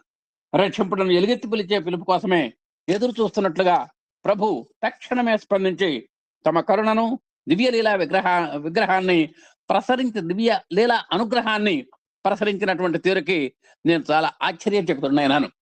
నిజంగా ఆపద్బాంధవ నీవేనయ్యా దిక్కు అంటే పాహిమాం పాహిమాం అంటుంటాం మనం. అలాంటి మాటల్ని స్వామి వింటాడని, ఆ విని వెంబడే స్పందిస్తాడని, అలా పరిస్థితి చక్కదిద్దుతాడని నిజంగా కల్లో కూడా అనుకో. ఎంత ప్రగాఢమైనటువంటి విశ్వాసం ఉంటే భక్తులకు అలాంటి నమ్మకం కలుగుతుందో చూడండి. అలాంటి అనుభూతిని రవి గారు పొందారు. ఈ లీలా నాటకంలో అతి ముఖ్యమైనదిగా చెప్పుకోవాల్సింది చివరి అంశం అండి. పై అద్భుత ఘటన జరిగిన తర్వాత ఆదివారం నాడు నేను మందిరం వరండాలో దర్శనానికై కూర్చొని ఉన్నాను. భగవాన్ నెమ్మదిగా నా దగ్గరికి వచ్చారు, విభూతి సృష్టించారు, ప్రసాదిస్తున్నారు ఎంతో ప్రేమగా. ఇది ఆ రోగి కోసం నువ్వు చేసినటువంటి ప్రార్థనకు అన్నారు. మరుసటి రోజు ఆదివారం ఈయన హాల్లోకి వెళ్ళటం, అక్కడ స్వామిని దర్శించుకోవటం, ఆయన విభూతి సృష్టిస్తూ ఒక్కటే అన్నారు స్వామి, ఈ విభూతి దేనికి ఇస్తున్నాను తెలుసా, ఇది ఆ రోగి కోసం నువ్వు చేసినటువంటి ప్రార్థన కోసం ఇస్తున్నాను అన్నారు. అంటే వెంటనే దీనివల్ల మనకు రవి గారికి అర్థమైపోయింది. అంటే ఆ ప్రార్థన అనంతరం స్వామి యొక్క దివ్యానుగ్రహ వృష్టి, ఆ దివ్యానుగ్రహ వృష్టితో ఆగిపోయినటువంటి గుండె మళ్ళా కొట్టుకోవటం, మరి ఎంతో పరిస్థితి మెరుగవటం, రక్తపోటు మెరుగవటం, రక్త ప్రసారణ యథావిధిగా జరగటం, ఇలాంటి ప్రక్రియలన్నీ కూడా ఆ వైద్య పరిభాషలో చక్కగా జరిగిపోయినాయి. దీనంతటికీ చక్కదిద్దినటువంటి వాడు స్వామి. ఆయన యొక్క కరుణ కటాక్ష వీక్షణాలే ఇలా చక్కదిద్దిని అని రవి గారు వెంటనే ఆ స్వామి యొక్క మాటలతో ఇంకా ధృవీకరించుకోగలిగారు. ధృవీకరించడం కాదు, నేను బిత్తరపై నిరుత్తరునైనాను. ఏనా నోట మాట్లేదు, స్వామివారి యొక్క కళ్ళల్లో కళ్ళు పెట్టి అలాగే చూస్తున్నాడు, నిరుత్తరుడైనాడు. అంటే ఏం మాట్లాడాలనో ఏం సమాధానం చెప్పలేనటువంటి స్తంభించిపోయినాడు ఒక విగ్రహంలాగా. కరుణామూర్తి భగవాన్ బాబా ఆనాటి నా ప్రార్థనకు తక్షణమే స్పందించి ఆ రోగి ప్రాణాన్ని కాపాడటమే కాకుండా తోటి మానవుని రక్షింపుడని తమను వినమ్రంగా ప్రార్థించటం విన ఇంకేమీ చేయలేనటువంటి ఈ అల్ప మానవుణ్ణి అమితంగా ఆశీర్వదించారు. ఆ విధంగా రవి గారు ఒక ఆసుపత్రిలో సూపర్ స్పెషాలిటీస్లో ఒక టెక్నీషియన్లో అగ్రగామిగా ఉన్నటువంటి సిబ్బందిగా తన యొక్క ప్రత్యక్ష అనుభవాన్ని, స్వామి యొక్క దివ్య లీలా అనుగ్రహాన్ని ఎలా ఉంటుందో మనకు తార్కాణంగా మనం ఆ మధ్య వయస్కుడి యొక్క గుండె ఆపరేషన్ సంఘటన ద్వారా మనకు చెప్పడం జరిగింది. తర్వాత ఇప్పుడు నెమ్మదిగా ఈయన మళ్ళా నరసింహమూర్తి గారు అందుకున్నారు. అది 2000 సంవత్సరం ఏప్రిల్ 5వ తారీఖు అండి. కేంద్రమాన ప్రకారం నూతన సంవత్సరాది ఉగాది పర్వదినాన్ని బృందావనంలో భగవాన్ బాబా వారి యొక్క దివ్య సమక్షంలో వేలాది మంది భక్తులు ఆనంద ఉత్సాహాలతో వేడుకగా జరుపుకుంటున్నారు. సరే, 2000 ఏప్రిల్ 5 సంవత్సరాది ధూమ్ధామ్గా జరుగుతోంది ఇక్కడ బృందావనంలో. అంత క్రితం రాత్రి కొన్ని వందల మంది స్వచ్ఛంద సేవకులు ఎంతో శ్రమించి ఆశ్రమ ప్రాంగణాన్ని, సాయి రమేష్ హాల్ని అత్యంత సుందరంగా అలంకరించారు. ఇక ఆ 5వ తారీఖు అనగానే 4వ తారీఖు వాళ్ళ వాలంటీర్స్ అంతా కూడా 2 ప్రాంగణాలను బాగా అలంకరించారు. నెంబర్ 1 ఆశ్రమ ప్రాంగణం, నెంబర్ 2 సాయి రమేష్ హాల్. వీటన్నింటినీ చక్కగా రకరకాల అలంకారాలతో అలంకరించారు. అంతేకాక మర్నాడు భక్తులకు పండుగ ప్రసాదాలుగా పంచడానికి గాను అత్యంత రుచికరమైనటువంటి వంటకాలని ఆ రాత్రంతా కష్టపడి తయారు చేశారు. ఇక మహిళా వాలంటీర్లు బ్రహ్మాండమైనటువంటి మన మరుసటి రోజు ప్రసాదాలు పంచాలి. స్వామివారి ప్రసాదం అంటే మామూలుగా ఉండదు.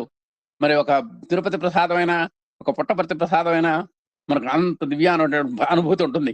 ఇంకా తింటుంటే ఇంకా మనం 10 మందికి పంచుదాం అనిపిస్తుంది. అలాంటి ప్రసాదాలు తయారీ జరుగుతున్నాయండి. స్వచ్ఛంద సేవకులతో ఉత్సాహాన్ని, ఆనందాన్ని పంచుకుంటూ నేను కూడా వారితో పాటే వివిధ పనుల్లో పాల్గొంచుకున్నాను. మరి ఈయన కూడా వాళ్ళతో మెమ్మకమై చక్కగా వాళ్ళు చేసేటువంటి కార్యక్రమాల్లో ఇతను కూడా పాల్పంచుకున్నారు. ఆ రాత్రంతా నాకు దాదాపు నిద్ర లేకుండానే గడిచిపోయింది. రేపు 5వ తారీఖు అనగా స్వచ్ఛంద సేవకులకి ఎవరికి కంటి కురుకు లేదండి. అందరూ కూడా వాళ్ళ కార్యక్రమాల్లో సభక్తికంగా నిమగ్నం అయిపోయినారు. ఆనాటి వేడుకల యొక్క కార్యక్రమం గురించి భగవాన్లు ఆదేశాలు, ఆశీస్సులకై వారి సన్నిధిలో ఉండగా నేను మాట్లాడటానికి ముందుగా నీవు కూడా కొద్ది నిమిషాల పాటు డ్యాన్స్ చేయి అన్నారండి. చూసారా, ఆయన ఒకటే ఆదేశాలు జారీ చేశారు. ఏ అబ్బాయి, రేపు ఉగాది నాడు నేను మాట్లాడాలి, నేను మాట్లాడడానికి ముందుగా నువ్వు కొద్ది నిమిషాల పాటు డ్యాన్స్ చేయాలి అన్నారు. అప్పుడప్పుడు అనిల్ కుమార్ గారు పాటలకు డ్యాన్స్ వేస్తుంటాడు చూసారా, అలాంటి డ్యాన్స్, అంతకంటే భిన్నమైనటువంటి డ్యాన్స్ అనమాట, చేయాలన్నారు. ప్రసంగించాలని వారి ఆదేశంగా గ్రహించాను. 4 మాటలు కూడా మాట్లాడాలి, నువ్వు కన్నడంలో మాట్లాడు అన్నారండి.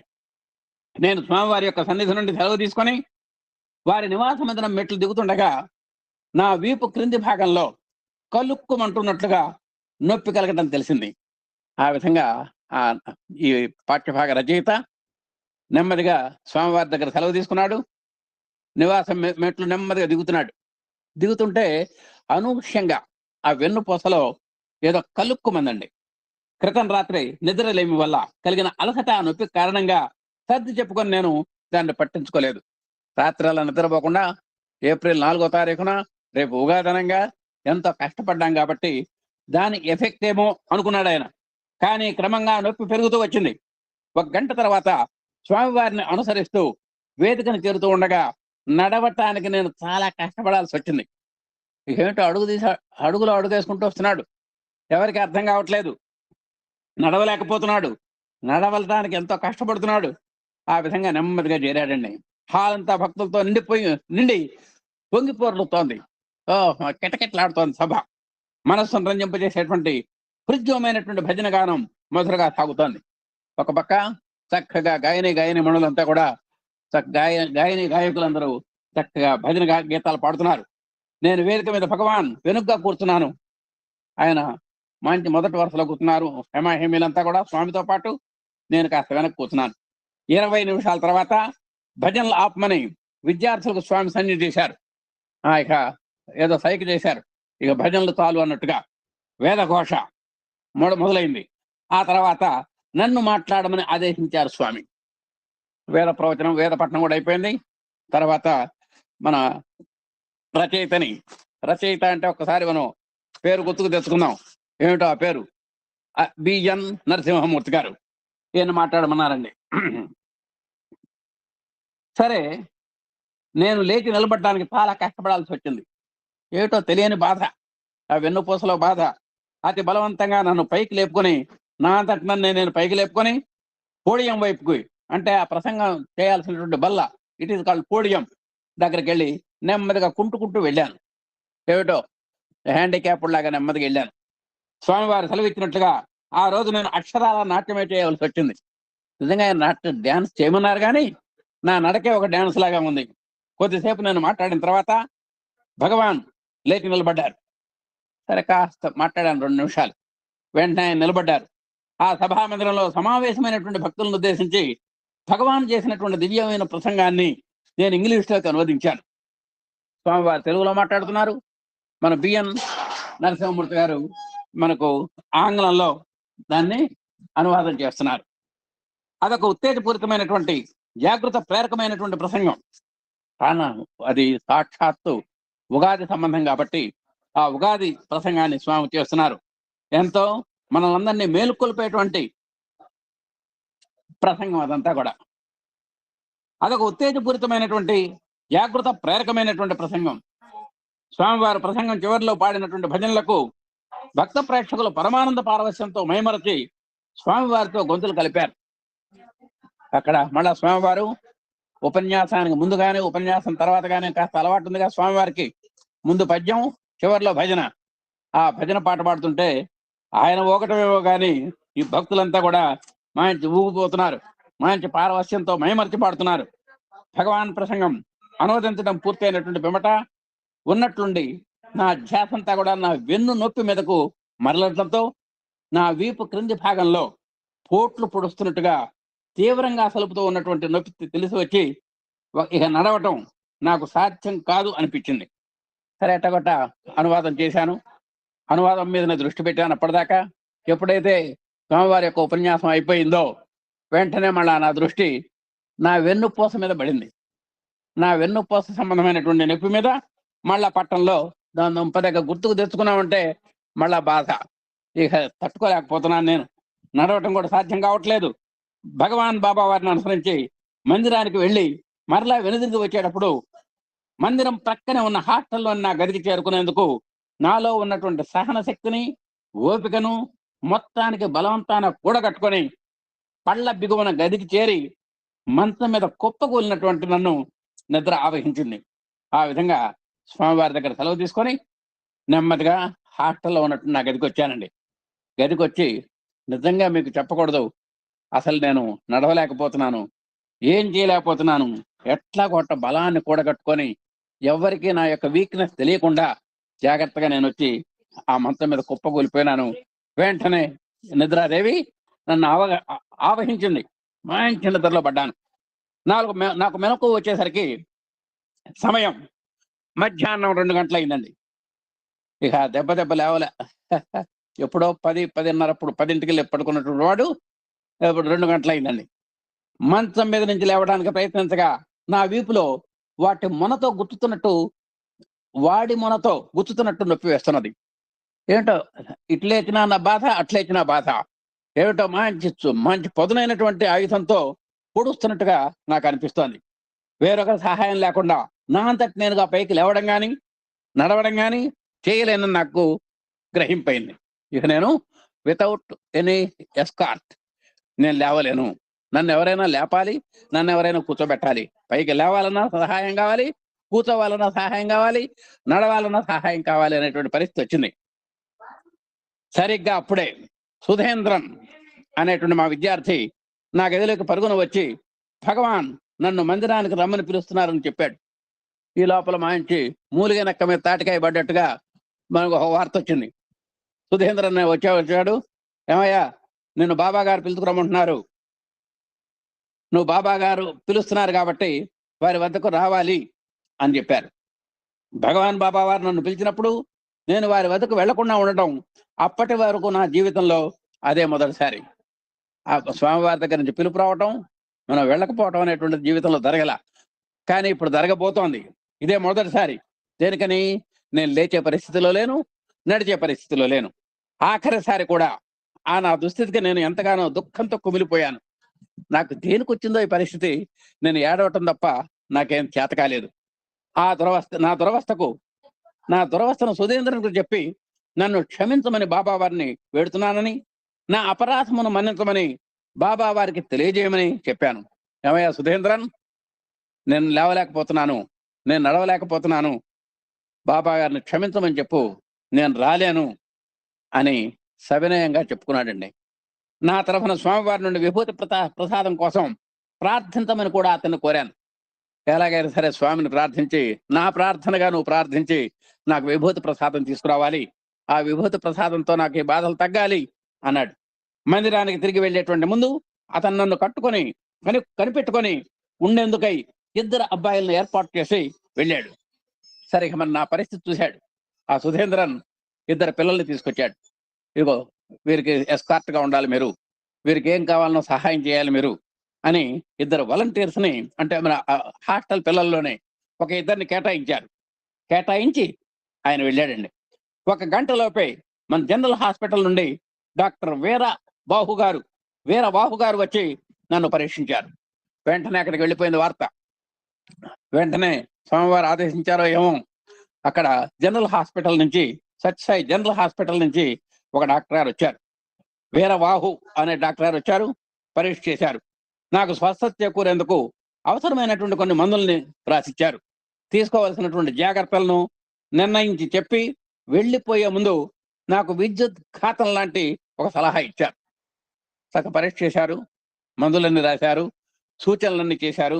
పోతూ ఒక పిడుగు లాంటి మాట ఒకటి అన్నారండి. ఏమన్నారంటే డాక్టర్ గారు, నేను కనీసం 1 పక్షం రోజుల పాటు మంచంలోనే విశ్రాంతి తీసుకోవలసి ఉంటుందన్న సలహా అది. నాయనా, నువ్వు ఒక 15 రోజుల దాకా పూర్తిగా రెస్ట్ తీసుకోవాలి, ఎక్కడ కదలకూడదు అన్నారండి. కనీసం 15 రోజుల పాటు భగవాన్ దర్శనం లేకుండా ఉండవలసి వస్తుందన్న ఆలోచన నన్ను తీవ్ర నిరాశకు గురిచేసి కురంగదీసింది. అమ్మో, 1 రోజు స్వామిని చూడకుండా ఉండలేనే నేను, 15 రోజుల పాటు స్వామిని చూడకుండా ఎలా ఉంటాను నేను అని ముందు పరిస్థితి ఏమో కానీ ముందు భయం వేసింది, చాలా ఆందోళన కలిగింది. డాక్టర్ గారు బయటకు నడిచి వెళ్తుండగా సాయి రమేష్ హాల్ నుండి భజనలు వినిపించసాగాయి. సరే, డాక్టర్ గారు వెళ్ళారు. ఈ లోపల సాయి రమేష్ హాల్ నుంచి బ్రహ్మాండమైనటువంటి భజన గీతాలు చక్కగా శ్రావ్యంగా కమనీయంగా వినబడుతున్నాయి. స్వామివారు మందిరం నుంచి హాలు వైపుగా నడిచి వెళ్ళేటువంటి దృశ్యాన్ని కూడా ఊహించుకున్నాను. మరి స్వామివారు భజనల అనంతరం వెళ్ళాలి కదండి, అలాంటి వెళ్ళితే ఇట్లా వెళతారేమో అని ఊహించుకున్నాడు. కానీ కొంతసేపటి తర్వాత ప్రసిద్ధ గాయని పి సుశీల గారు భక్తి గీతాలు ఆలపించడం వినగలిగాను. ఆ పిల్లలంతా పాడిన తర్వాత మన సినీ మృదుమధుర గాయని పి సుశీల గారు పాడారు. ఆ పాటలు కూడా చక్కగా విన్నాడు. గాఢమైనటువంటి దుఃఖం, వ్యాకులత భావనలు నన్ను ముంచెత్తినవి. అయ్యో, ఆ భజనల్లో ప్రత్యక్షంగా పాల్గొనలేకపోయినానే, డాక్టర్ పి సుశీల గారు పాడినటువంటి పాటలు నేను వినలేకపోయినానే అని చాలా బాధపడ్డాను. మూర్తి గారు చెబుతున్నారు, స్వామివారు తన నివాస మందిరానికి తిరిగి వెళ్ళిన తర్వాత నన్ను పరామర్శించేందుకు నా గదికి తరలి వచ్చినటువంటి సందర్శకుల యొక్క ప్రవాహ తాకిడికి వరదలాగా సాగింది.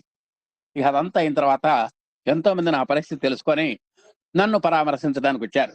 సార్, ఎట్లా ఉంది బాధ అని. ఓహో, వరద ఎంతమంది వచ్చారో చెప్పలేను, అదో ప్రవాహం లాగా సాగింది. ఈయన సందర్శించినటువంటి వాళ్ళ యొక్క జాబితా. ఆ వచ్చిన వారందరూ నేను త్వరగా కోలుకొని లేచి తిరుగుతూ మళ్ళీ యథావిధిగా స్వామివారు నియోగించేటువంటి పనులను, ఆజ్ఞలను నిర్వర్తించగలగాలి అని ఆకాంక్షలు తెలిపారు. ఏమండి, మీరు తొందరగా మూర్తి గారు, మీరు తొందరగా కోలుకోవాలి, మళ్ళా స్వామి యొక్క కనుసన్నల్లో ఆయన ఆజ్ఞలన్నీ కూడా పాటించేటువంటి మంచి శక్తియుక్తులు మీకు కావాలి అని, మీరు తొందరగా కోలుకోవాలని ఆకాంక్షించారు వాళ్ళంతా కూడా. ఆ వచ్చిన వారిలో ఒక పెద్ద ఆయన తాను కూడా ఇటువంటి బాధతోనే 3 నెలల పాటు మంచాన్ని అంటిపెట్టుకొని ఉండిపోవలసినటువంటి వచ్చిన అనుభవాన్ని చెప్పడంతో నేను పూర్తిగా గుండె ధైర్యం కోల్పోయి దుర్బలుని వలె బాధపడ్డాను. ఇంకా ఈ సందర్శకుల్లో ఆయన వచ్చారు. నాకు కూడా ఇట్లాంటిదే వచ్చిందయ్యా, 3 నెలలు నానా బాధలు పడ్డాను, నానా నరకం అనుభవించానని అవి చెప్పేసరికి ఇంకా మూర్తి గారు డేలా పడిపోయాడు పాపం.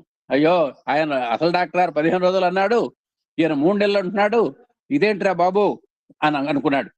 స్వామివారిని నా తరఫున విభూతి ప్రసాదం కోసం ప్రార్థించమని నేను కోరినటువంటి విద్యార్థి సుధేంద్రన్ వెనక్కి తిరిగి వచ్చి స్వామి ప్రసాదమేది తనకిచ్చి పంపలేదని చెప్పడంతో నా దుర్దశకు నేను పూర్తిగా దుఃఖంలో మునిగిపోయాను. మరి ఇందాక సుధేంద్రన్ నన్ను ప్రశంసించడానికి వచ్చాడు కదండి కుర్రాడు, స్వామివారు రమ్మంటున్నారు మీరు రావాలన్నాడు కదా. అతన్ని అడిగాడు ఇప్పుడు మన మూర్తి గారు, ఏమయ్యా నా బాధ ఎట్లా ఉంది, నువ్వు స్వామికి నా తరఫున విన్నవించి స్వామి యొక్క ప్రసాదాన్ని నాకు తీసుకురావాలి, విభూతి ప్రసాదాన్ని అడిగాడు కదా. ఇప్పుడు మళ్ళా సుధేంద్రన్ వస్తే మరి ఏంటి స్వామివారు ఏమైనా ప్రసాదం ఇచ్చారా నాకు అని అడిగితే, నాకు ప్రసాదం ఏమీ ఇవ్వలేదు, నాకేమి ఇచ్చి పంపించలేదు అనేసరికి అసలకే దుఃఖంతో నానా బాధలు పడుతుంటే ఆ దుఃఖం కాస్త మళ్ళీ రెట్టింపు అయిపోయింది. అంతటితో నా దుఃఖం సంపూర్ణమైంది. ఇక అప్పటిదాకా కొద్దిగానే ఉంది బాధ, ఇప్పుడు 100% ఇక ఏడుపు వచ్చేసింది. నా గది కిటికీలో నుంచి కనిపించేటువంటి స్వామివారి యొక్క నివాస మందిరంలోని బాబా గది వైపు చూస్తూ నాకు వారి యొక్క దర్శన భాగ్యం ఒక్క రోజు కూడా తప్పిపోకుండా అనుగ్రహించమని నేను స్వామివారిని ప్రార్థించాను.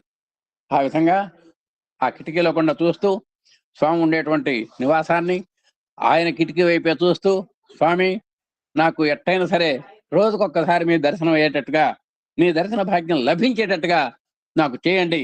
ఇంత బాధలున్నా సరే నేను మిమ్మల్ని చూడకుండా ఉండలేను, మీ దర్శన భాగ్యం నాకు కావాలి అని ఆత్మీయంగా కోరుకున్నాను. మరునాడు ఉదయం భజనల అనంతరం సుధేంద్రన్ మళ్ళీ నా దగ్గరికి వచ్చాడు. సరే మళ్ళా కూడా అక్కురాడే వచ్చాడండి సుధేంద్రన్ అనేటువంటి ఆయన. కానీ ఈసారి కూడా స్వామి నాకు ప్రసాదం ఏమీ పంపలేదు. ఆ మరుసటి రోజు కూడా అయ్యా స్వామివారి ప్రసాదం ఇచ్చారు నీకు తీసుకో అని అంటాడేమో అంటే ఆ మాట రావట్లేదు. నేను పూర్తిగా నిరాశతో దుఃఖంతో కూరుకుపోయి నా మంచం మీద పడుకొని నిద్రలోకి దారుకున్నాను. ఇక చేసేదేముంది, ఆ నిరుత్సాహంతో నేను ఆ విధంగా చేయాల్సి వచ్చిందండి. తర్వాత సుమారుగా ఉదయం 10 గంటల ప్రాంతంలో ఆ 4 అంతస్తుల హాస్టల్ భవనం వరండాల్లో విద్యార్థులు అటు ఇటు పరుగులు ఎడుతున్నారండి. ఆ తప్పిడి వస్తోంది. ఆ తప్పిడికి నాకు మెలకువ వచ్చింది. ఒక ఉపాధ్యాయుడు నా గదిలోకి పరుగున వచ్చాడు. సార్, స్వామి హాస్టల్కి వస్తున్నారు, బహుశా మిమ్మల్ని చూడటానికేనేమో అనేటువంటి వార్త వచ్చిందండి. స్వామివారి హాస్టల్కి వస్తున్నారు, విజిట్ చేస్తున్నారు, మిమ్మల్ని కూడా బహుశా చూడొచ్చేమో అనేటువంటి వార్త చాలా కంగారుగా చెప్పి వెళ్ళిపోయాడు. ఒక్కసారిగా నా తీవ్రమైనటువంటి మనోవేదన పరమానంద పారవశ్యంగా మారిపోవడంతో చూసారా, అప్పటిదాకా కృంగతీసినటువంటి దుఃఖంలో ఉన్నాను. నేను ఎంతో బాధపడుతున్నాను దుఃఖంతో. ఆ దుఃఖం కాస్త ఇప్పుడు పరమానంద పారవశ్యమైంది. చూడండి, స్వామి యొక్క అనుగ్రహంలో అది జ్ఞానోదయం అంటే అది, దివ్య దర్శన భాగ్యం అంటే అది. ఆ స్వామి యొక్క దర్శనంతో దుఃఖంలో ఉన్నవాడు కాస్త ఇప్పుడు అంత బాధలో కూడా ఒక పరమానంద భరితుడైనాడు. నేను కొద్దిపాటి శ్రమతో నా మంచం మీద నుంచి లేచి చొక్కా తొడుక్కొని కుంటుకుంటూ గది వాకిల వైపు నడిచాను. స్వామివారు విజిట్కి వస్తున్నారు అంటే మనం మంచం మీద పడుకుంటే బాగుండదు అని బలవంతాన్ని లేచాను. అప్పటిదాకా చొక్కా సొదలేదు, చొక్కా తొడుక్కున్నాను మర్యాదగా ఉండదని. తొడుక్కొని నెమ్మదిగా మరి కుంటుకుంటూ ప్రధాన వాకిల దాకా వెళ్ళానండి. అప్పటికే స్వామి నా గది ద్వారం వల్ల ఉన్నారు. అట్లా వెళ్ళి వాకిల్లో నిలబడ్డానో లేదో స్వామి ఎదురుగా సాక్షాత్కరించారు. నా వంక కొంత ఆశ్చర్యపోతున్నట్టుగా చూశారు. ఏంటి, వాట్ హ్యాపెండ్ అన్నట్టుగా, నిన్నటిదాకా బాగానే ఉన్నావుగా ఇవాళ ఏమైంది అన్నట్టుగా చూశారు. నవ్వుతూ నన్ను అడిగారు, నీ అంతటా నువ్వే ఎలా నిలబడి ఉన్నావు, నువ్వు చాలా పడుకోనున్నావు, అసలు లేవలేకపోతున్నావు అన్నా చెప్పారు నాకు. నీ అంతటి నువ్వు ఎట్లా నిలబడ్డావు, నువ్వు మంచం మీద నుంచి లేచి లేవకుండా ఉన్నావని చెప్పారే, అసలు మంచం మీద నుంచి లేవలేకపోతున్నాడండి, మంచానికి ఖర్చుకొని పడుచుకున్నాడు అని అన్నారే, మరి ఎట్లా నిలబడ్డావు అని అడిగారు. అప్పుడు నేను గ్రహించగలిగాను, స్వామివారు వస్తున్నటువంటి వార్త విన్నంత మాత్రాన్నే నా బాధ దాదాపు నయమైపోయిందని. చూసారా, ఒక సంతోషం సగం బలం అనేటువంటి ఒక సూక్తి మీరు వినుంటారు. మంచి ఆప్తులైనటువంటి వాళ్ళు దర్శనం ఇస్తే టైఫాయిడ్ రోగంతో 21 లంకణాలు చేసినటువంటి వాడు కూడా ఫ్యాక్టర్లు లేచి కూర్చుంటాడు. ఏది, ఆత్మీయులైనటువంటి వాళ్ళు, అమ్మ నాన్న తోబుట్టువులు, అలాంటి ఆత్మీయులు కనబడ్డప్పుడు అదే ఆ సామెత సంతోషం సగం బలం. అలాగే స్వామివారు వస్తున్నారు అనగానే అంత వెన్నునొప్పితో ఉన్నటువంటి నేను కూడా లేవగలిగాను, చొక్కా దొరుకోగలిగాను, వాకిల దాకా కుంటుకుంటూ వెళ్ళగలిగాను. అంటే నా బాధ స్వామి యొక్క దర్శన భాగ్యం కోసం ఆతృతతో ఉన్నటువంటి నా యొక్క ఆకాంక్ష, నా యొక్క తపన ఆ బాధను పోగొట్టింది. అల్పజీవియగు తన భక్తునిపై భగవానుల యొక్క అపార కారుణ్యానికి నేను ఆశ్చర్యంలో మునిగి ఉబ్బి తబ్బిపోయాను. స్వామి ఎందుకు ఇంత శ్రమ తీసుకున్నారు అని అప్రయత్నంగా నా నోటి నుండి తెలుగు పదాలు వెలువడ్డాయి. అయ్యో స్వామి మీరే వచ్చారా అని అన్నారండి. చాలా ఎంతో